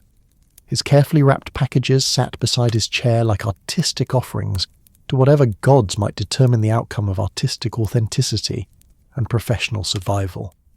Poirot stood at the head of the dining car with a sort of calm authority that had served him throughout his career, his small figure somehow commanding attention, despite the dramatic personalities arrayed before him.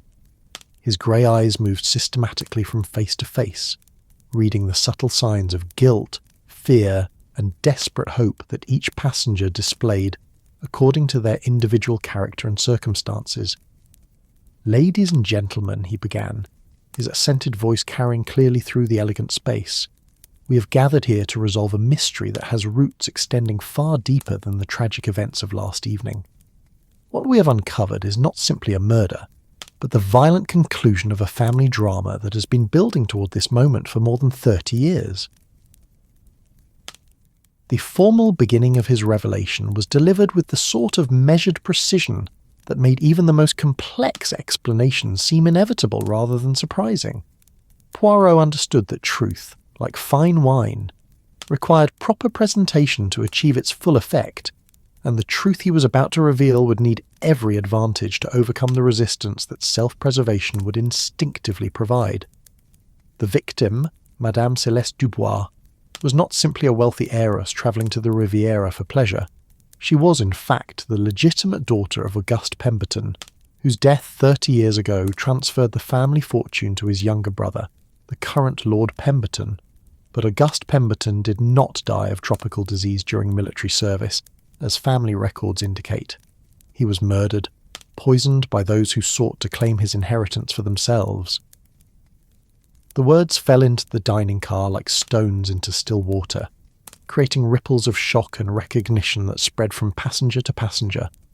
Lord Pemberton's military composure tightened further, while Dr. Beaumont's medical training seemed to alert him to signs of distress that required professional attention. Céleste had spent years gathering evidence to prove her legitimate claim to the Pemberton estate, Poirot continued, his voice maintaining its calm rhythm despite the explosive nature of his revelations. Dr. Beaumont provided medical evidence regarding her father's true cause of death. Miss Shaw, who was Celeste's mother and Auguste's secret lover, had gathered documentary evidence during her years of service in the Pemberton household. Monsieur Moreau had prepared the legal case that would restore Celeste to her rightful inheritance. Monsieur le Maire had authenticated the various documents and artifacts that supported her claim. Each name was accompanied by a slight gesture that drew attention to the individual's reaction, allowing everyone present to observe how each participant in the conspiracy responded to having their role revealed. The varying degrees of shock, resignation, and defiant pride painted a portrait of human nature under extreme pressure. The plan was elegant in its conception, Poirot explained, his appreciation for well-constructed schemes evident in his tone. During this journey to Nice, all the evidence would be presented to Lord Pemberton, who would be given the opportunity to voluntarily transfer the inheritance to its rightful heir in exchange for immunity from criminal prosecution. The enclosed environment of luxury train travel would ensure privacy while making escape or denial impossible. Lord Pemberton spoke for the first time since the gathering had begun, his voice carrying the authority that decades of command had ingrained in his character, a plan that was doomed to failure from its inception, he said with military directness. The evidence you describe, while impressive in its scope, would have been insufficient to overturn legal inheritance that has been accepted for 30 years. Courts require more than accusations and assembled documents to redistribute established wealth. The interruption was delivered with the sort of confident authority that suggested Lord Pemberton had given considerable thought to the legal challenges that Celeste's case would have faced. His military experience had taught him to assess threats and defensive positions, and his evaluation of the conspiracy's chances for success was clearly less optimistic than its participants had hoped. But you underestimate the thoroughness of the evidence that had been assembled," Poirot replied with the sort of gentle correction that suggested superior knowledge without insulting intelligence. Dr. Beaumont's medical investigation had uncovered not just proof of Auguste's poisoning, but also evidence of who had administered the fatal dose.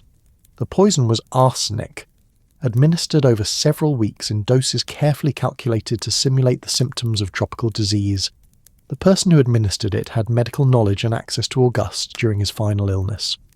Dr. Beaumont's professional composure flickered for the first time, revealing something that might have been surprise, guilt, or simply the recognition that his own expertise had made him a suspect in circumstances he had not fully anticipated.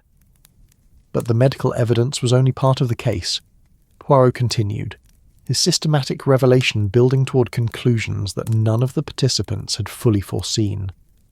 Miss Shaw's documentary evidence included not just proof of Celeste's legitimate birth, but also correspondence that revealed the conspiracy to murder Auguste and steal his inheritance. Letters, financial records, and personal communications that demonstrated premeditation and coordination among multiple family members. Miss Shaw's dignified composure remained intact, but her eyes revealed the sort of maternal pride that comes from having protected one's child through decades of patient sacrifice and careful planning. Her years of service had been a form of deep cover investigation, during which she had systematically gathered the evidence necessary to ensure that justice would eventually be served.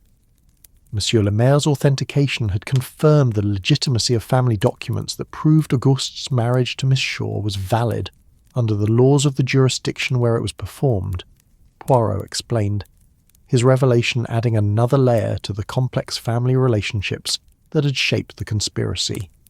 Celeste was not merely Auguste's acknowledged daughter, but his legitimate heir under both inheritance law and family tradition.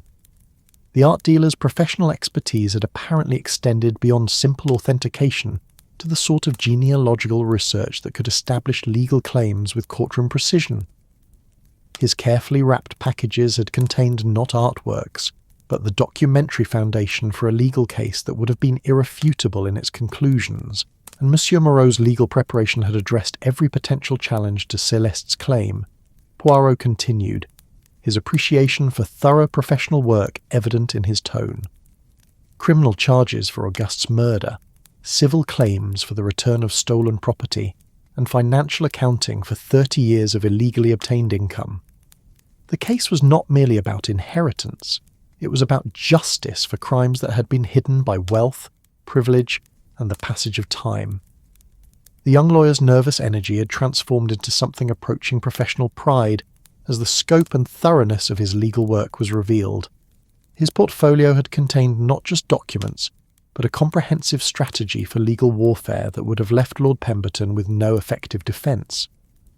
But someone among the conspirators realised that Celeste's success would create opportunities for advancement that direct participation in her cause could not provide, Poirot said, his voice taking on the sort of gravity that preceded the most significant revelations.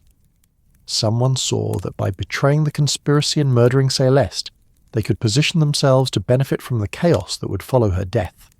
The dining car seemed to hold its breath as Poirot paused, allowing the implications of betrayal to settle over the assembled group. Each participant in the conspiracy began to look at their fellow conspirators with the sort of suspicious evaluation that suggested loyalties that had seemed absolute were now subject to doubt.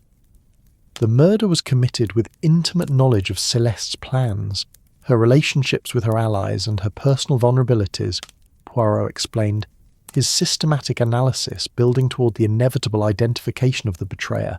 It was precisely timed, to occur after all the evidence had been assembled but before it could be presented, ensuring that the legal case would be disrupted but not destroyed. The precision of the timing suggested planning that went beyond opportunistic crime to something approaching strategic calculation. The killer had understood not just the mechanics of murder, but also the legal and financial implications that would follow Celeste's death. More significantly, the murder was committed in a way that would ensure the evidence of Lord Pemberton's crimes would still be revealed, but in circumstances that would prevent Celeste from benefiting from her vindication. Poirot continued, his analysis revealing the deeper strategy that had motivated the betrayal. With Celeste dead, and no direct heir to press her claims, the Pemberton inheritance would become subject to legal challenges that could benefit other parties with connections to the family. The realization that the murder had been designed not to prevent justice but to redirect its benefits created a new dynamic of suspicion among the conspirators. Each began to re-evaluate their fellow participants with the understanding that one among them had been playing a longer game with objectives that transcended simple justice or family loyalty. The killer possessed medical knowledge sufficient to ensure that the wound would be immediately fatal, Poirot observed, his eyes moving systematically among the assembled suspects. They had access to Celeste's compartment without raising suspicion.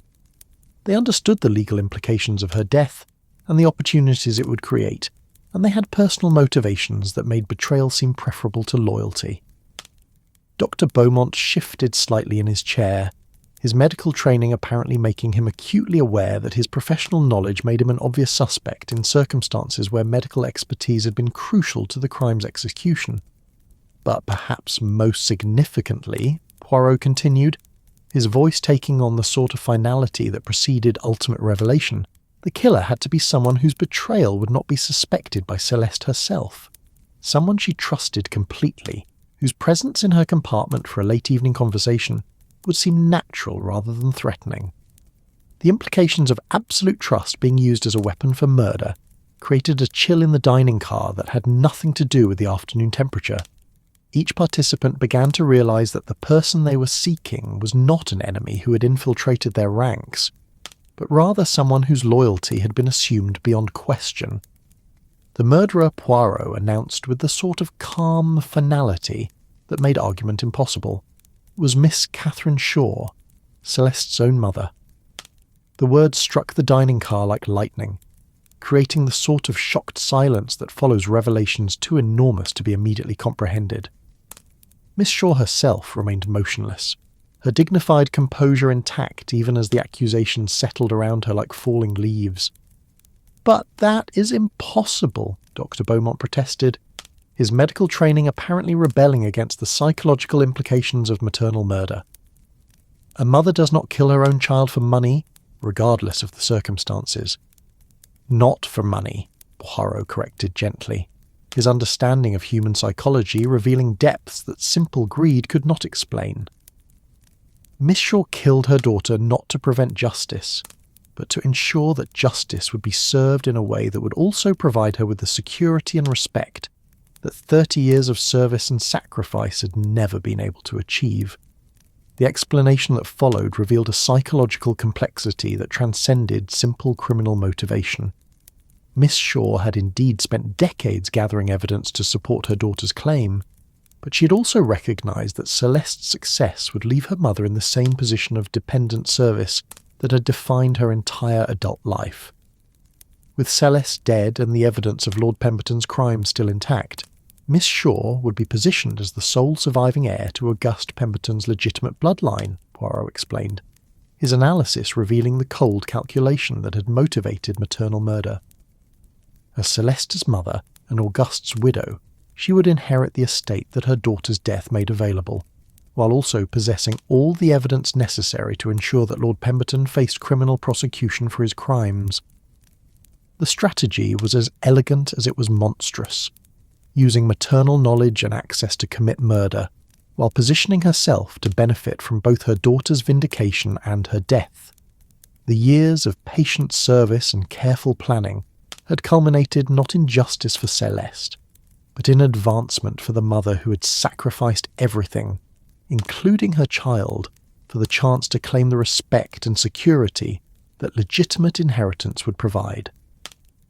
Miss Shaw finally spoke, her voice carrying the same dignified composure that had characterized her throughout the investigation.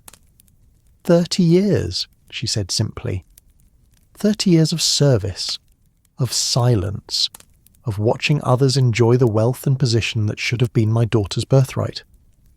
When I realized that even success would leave me dependent on Celeste's charity, I chose to ensure that justice would provide me with more than another form of servitude. The confession was delivered with the sort of calm acceptance that suggested she had long since made peace with the choices that had led to this moment. Her maternal love had been real, but it had been overcome by the cumulative weight of decades of humiliation and the prospect of continued dependence even in victory. As the local constables moved to take Miss Shaw into custody, the dining car remained silent except for the gentle rhythm of the rails and the soft sound of expensive crystal, chiming against mahogany in the afternoon light. Justice had been served, but its taste was bitter with the knowledge that some prices, even the price of a mother's love, could be calculated in terms of money, respect, and the desperate human need for security in an uncertain world. The Riviera Express would continue its journey to Nice, but without the passengers whose secrets had transformed luxury travel into a stage for family tragedy. The truth had been revealed, the guilty had been identified, and justice would follow its ordained course through proper legal channels. But the cost of that justice, measured in betrayed trust, destroyed families, and the terrible understanding that even maternal love could be corrupted by the promise of wealth and position, would linger long after the train had reached its destination, and the passengers had scattered to whatever futures awaited them in the aftermath of revelation and loss.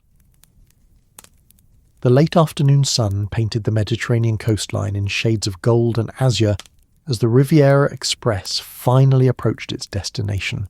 The train had been delayed for hours by the investigation and the official proceedings that followed Miss Shaw's confession, but now it moved with renewed purpose through the familiar landscape that had welcomed travellers to the French Riviera for generations. The scent of lavender and sea salt began to mingle with the coal smoke from the locomotive, creating that distinctive perfume that announced the approach to Nice and the promise of rest after long journeys.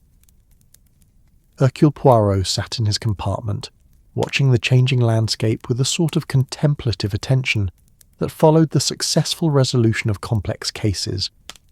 The olive groves and vineyard terraces that cascaded down toward the sparkling sea provided a peaceful counterpoint to the emotional intensity of the morning's revelations.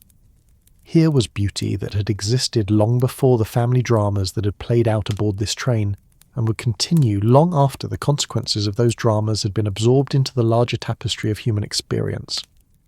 The investigation had concluded with the sort of satisfying completeness that made detective work worthwhile, yet the solution had brought with it the familiar bittersweet recognition that justice, while necessary, rarely provided the sort of healing that victims and their families truly needed.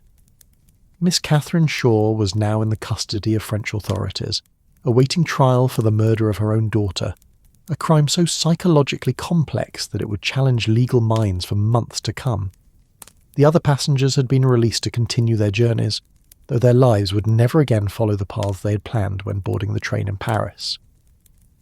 Dr. Beaumont carried with him the weight of evidence that would soon expose decades of family corruption, along with the professional obligation to testify in proceedings that would destroy reputations and redistribute fortunes with courtroom precision.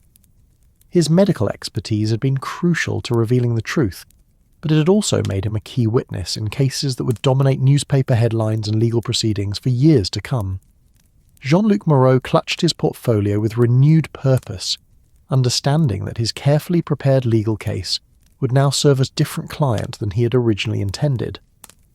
With Celeste dead, and her mother revealed as her murderer, the inheritance question had taken on entirely new dimensions that would require legal creativity and ethical navigation through unprecedented circumstances. The young lawyer's career would be made by handling these complexities, but the price of professional success would be measured in family tragedies and moral ambiguities that no legal education could have prepared him to address. Lord Pemberton faced a future that would strip away the wealth, position, and respect that had defined his identity for 30 years. The evidence that Miss Shaw had gathered during her years of patient service would expose not only his theft of his brother's inheritance, but also the murder that had made that theft possible. His military bearing would serve him well during the trials and imprisonment that awaited, but the dignity he had cultivated as a gentleman of means would not survive the revelation that his entire adult life had been built on fratricide and fraud. Monsieur Auguste Lemaire would find himself in the peculiar position of being an art dealer whose most significant authentication had involved legal documents rather than artistic masterpieces. His expertise had been crucial to establishing the legitimacy of evidence that would reshape several family fortunes, but his discretion and professional reputation would now be tested by involvement in criminal proceedings that would attract international attention. The art world valued privacy and discretion above almost all other qualities, and Lemaire would need to navigate carefully between legal obligations and professional survival. As the train wound through the hills above Nice, Poirot reflected on the curious nature of family bonds and the ways in which love could be transformed into something unrecognizable by the pressures of money, time, and unfulfilled dreams. Miss Shaw's crime was particularly haunting because it revealed how even the most fundamental human relationships could be corrupted by circumstances that pushed ordinary people beyond the boundaries of ordinary morality. She had genuinely loved her daughter.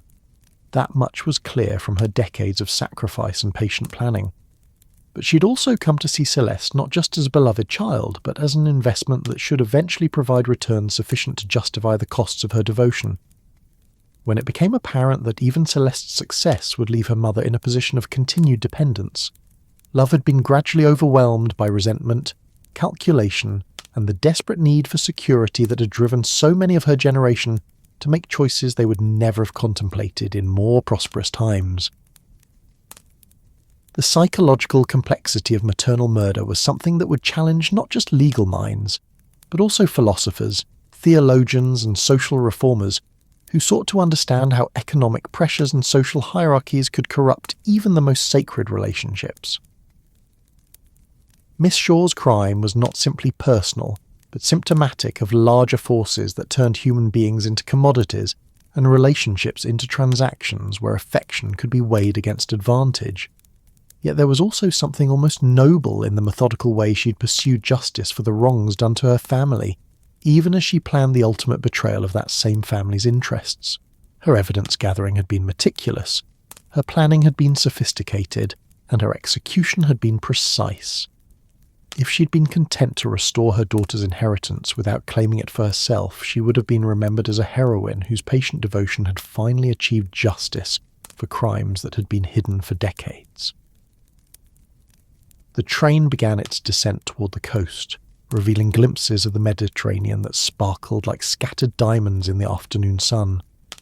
Fishing boats dotted the azure waters with their colourful sails, while the red-tiled roofs of coastal villages climbed the hillsides in terraced profusion that spoke of centuries of human habitation in harmony with the challenging beauty of the Riviera landscape.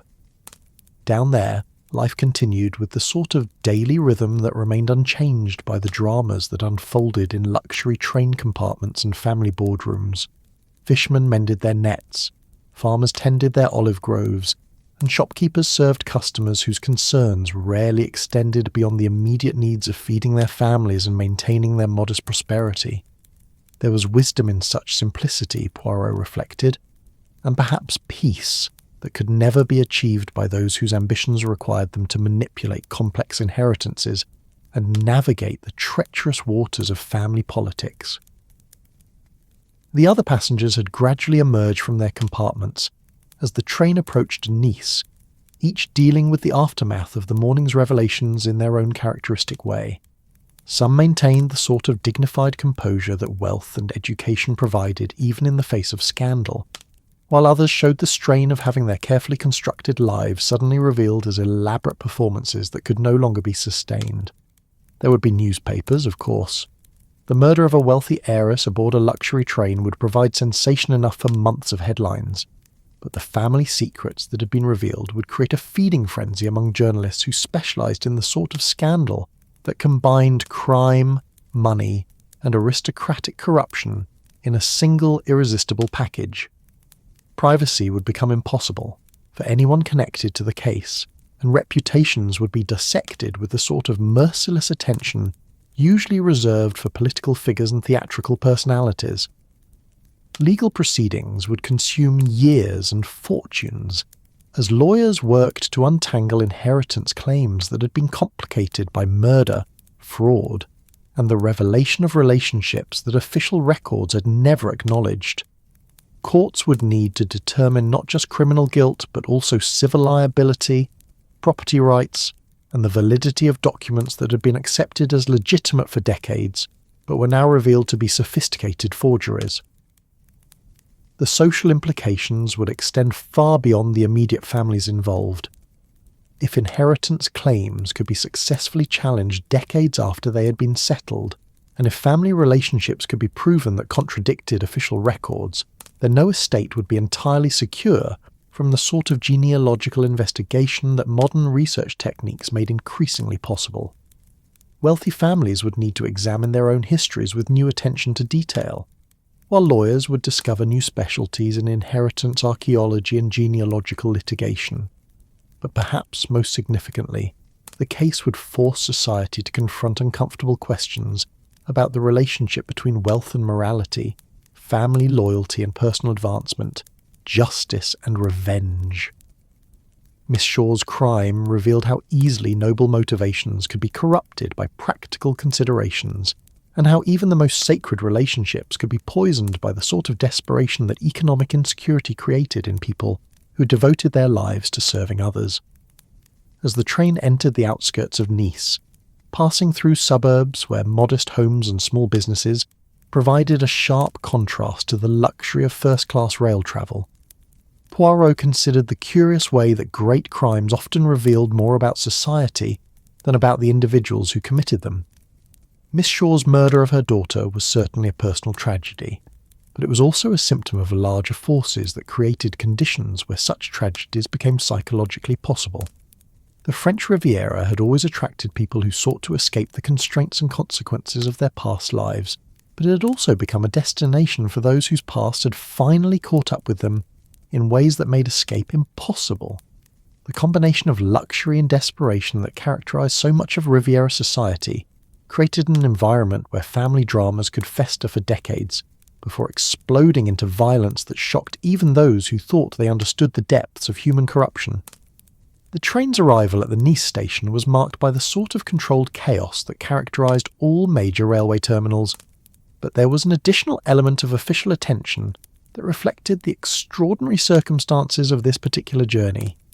Police officers waited on the platform with the sort of discreet efficiency that suggested they had been carefully briefed about the importance of maintaining public order, while accommodating the needs of an investigation that had attracted attention from the highest levels of French society.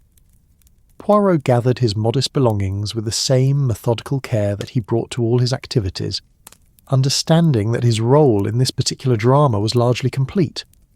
The truth had been revealed, justice had been set in motion, and the complex legal and social consequences would unfold according to their own inevitable logic. His contribution had been to ensure that those consequences would be based on accurate understanding rather than convenient fiction, but the ultimate resolution would require the patient work of judges, juries, and the countless officials who would spend years sorting through the implications of a single night's violence. As he prepared to disembark, Poirot reflected on the ironic nature of his involvement in this case. He had boarded the train as a simple passenger seeking nothing more than comfortable transportation to the Mediterranean coast. But circumstance had made him a key figure in revelations that would reshape several families and challenge fundamental assumptions about inheritance, legitimacy, and the reliability of official records. Such was often the way with detective work. Cases found the detective rather than the reverse, and truth emerged not through careful planning, but through the fortunate combination of observation, experience, and the sort of intellectual curiosity that could not resist puzzles even when solving them brought more pain than pleasure. The platform at Nice was bathed in the golden light of late afternoon, creating the sort of magical atmosphere that had made the French Riviera a destination for artists, writers, and those who sought beauty as an antidote to the harsh realities of modern life. Palm trees swayed gently in the Mediterranean breeze, while the scent of flowers from nearby gardens mixed with the salt air to create that distinctive perfume that spoke of holidays, romance, and the sort of peaceful luxury that money could buy for those fortunate enough to possess it. But for the passengers of this particular Riviera Express, the beauty of their destination would be forever associated with the ugliness of family betrayal and maternal murder. No amount of sunshine or sea air could wash away the memories of what they had witnessed, and no luxury could compensate for the loss of innocence that came with understanding how easily love could be transformed into something monstrous by the pressures of desperation and the promise of unearned wealth. As Poirot stepped onto the platform, he carried with him not just his physical luggage, but also the weight of knowledge that would inform his understanding of human nature for the rest of his career. He had solved many cases over the years, but few had revealed such complex motivations or such tragic consequences. The murder of Céleste Dubois by her own mother would remain one of those cases that demonstrated both the heights of human devotion and the depths of human corruption, often existing within the same individual and sometimes expressing themselves through the same actions. The Riviera Express sat silent on the platform, its elegant carriages no longer containing secrets, but rather serving as a reminder that luxury could provide the setting for any human drama, noble or ignoble, depending on the character and circumstances of those who inhabited it. The train would be cleaned, refurbished, and returned to service, carrying new passengers with their own secrets toward destinations, where those secrets might be revealed or buried depending on the complex interplay of chance, choice, and consequence. But the memory of this particular journey would linger in the minds of all who had witnessed it, serving as a reminder that beneath the surface of civilized society lay currents of emotion and motivation that could transform ordinary people into heroes or villains depending on the pressures they faced and the choices they made when those pressures became unbearable. As evening settled over Nice and the first stars began to appear in the darkening sky, Hercule Poirot walked slowly through the palm-lined streets toward his hotel, carrying with him the satisfaction that came with justice served and truth revealed, tempered by the sadness that came with understanding that some victories could only be achieved at prices that made celebration impossible. The case was closed, but its implications would continue to unfold for years to come, affecting not just the immediate participants, but also the broader questions of family, loyalty, justice, and the complex relationship between love and money that would challenge legal minds and moral philosophers for generations to come. In the gentle evening air of the French Riviera, with the sound of waves lapping against the shore and the sight of stars reflected in the calm waters of the Mediterranean, it was possible to imagine that such ugliness was merely an aberration in a world that was fundamentally beautiful and just. But experience had taught Poirot that beauty and ugliness often existed in closer proximity than most people cared to acknowledge, and that the task of civilization was not to eliminate one in favour of the other, but rather to maintain the sort of careful balance that made peaceful coexistence possible between the competing forces that shaped human nature and human society. The Riviera Express had reached its destination, its passengers had scattered to their various fates, and the truth had been revealed in all its complex and troubling glory. Justice would follow its measured course through proper legal channels, while those whose lives had been forever changed by one night's violence would begin the long process of rebuilding their understanding of themselves and their relationships with others. In the end, that was perhaps the most that any detective could hope to achieve, not the restoration of innocence, which was impossible once lost, but rather the establishment of truth as a foundation upon which whatever healing was possible might eventually be built. The rest would depend on time, forgiveness, and the sort of moral courage that allowed people to face the consequences of their choices, while still believing in the possibility of redemption and the ultimate triumph of love over fear, hope over despair, and justice over convenience.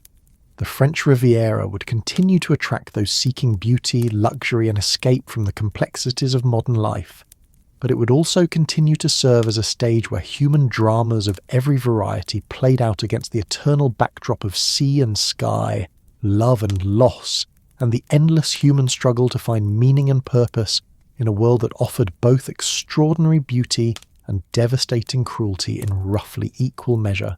That's our story tonight. Are you drifting off beneath the shining skyline of New York, the ancient streets of Jerusalem, the moonlit waters of Venice, or the sea-kissed breeze of Cape Town? If this tale brought you calm, like the episode and subscribe for more nights like this. Let the stillness surround you. Let your dreams flow free.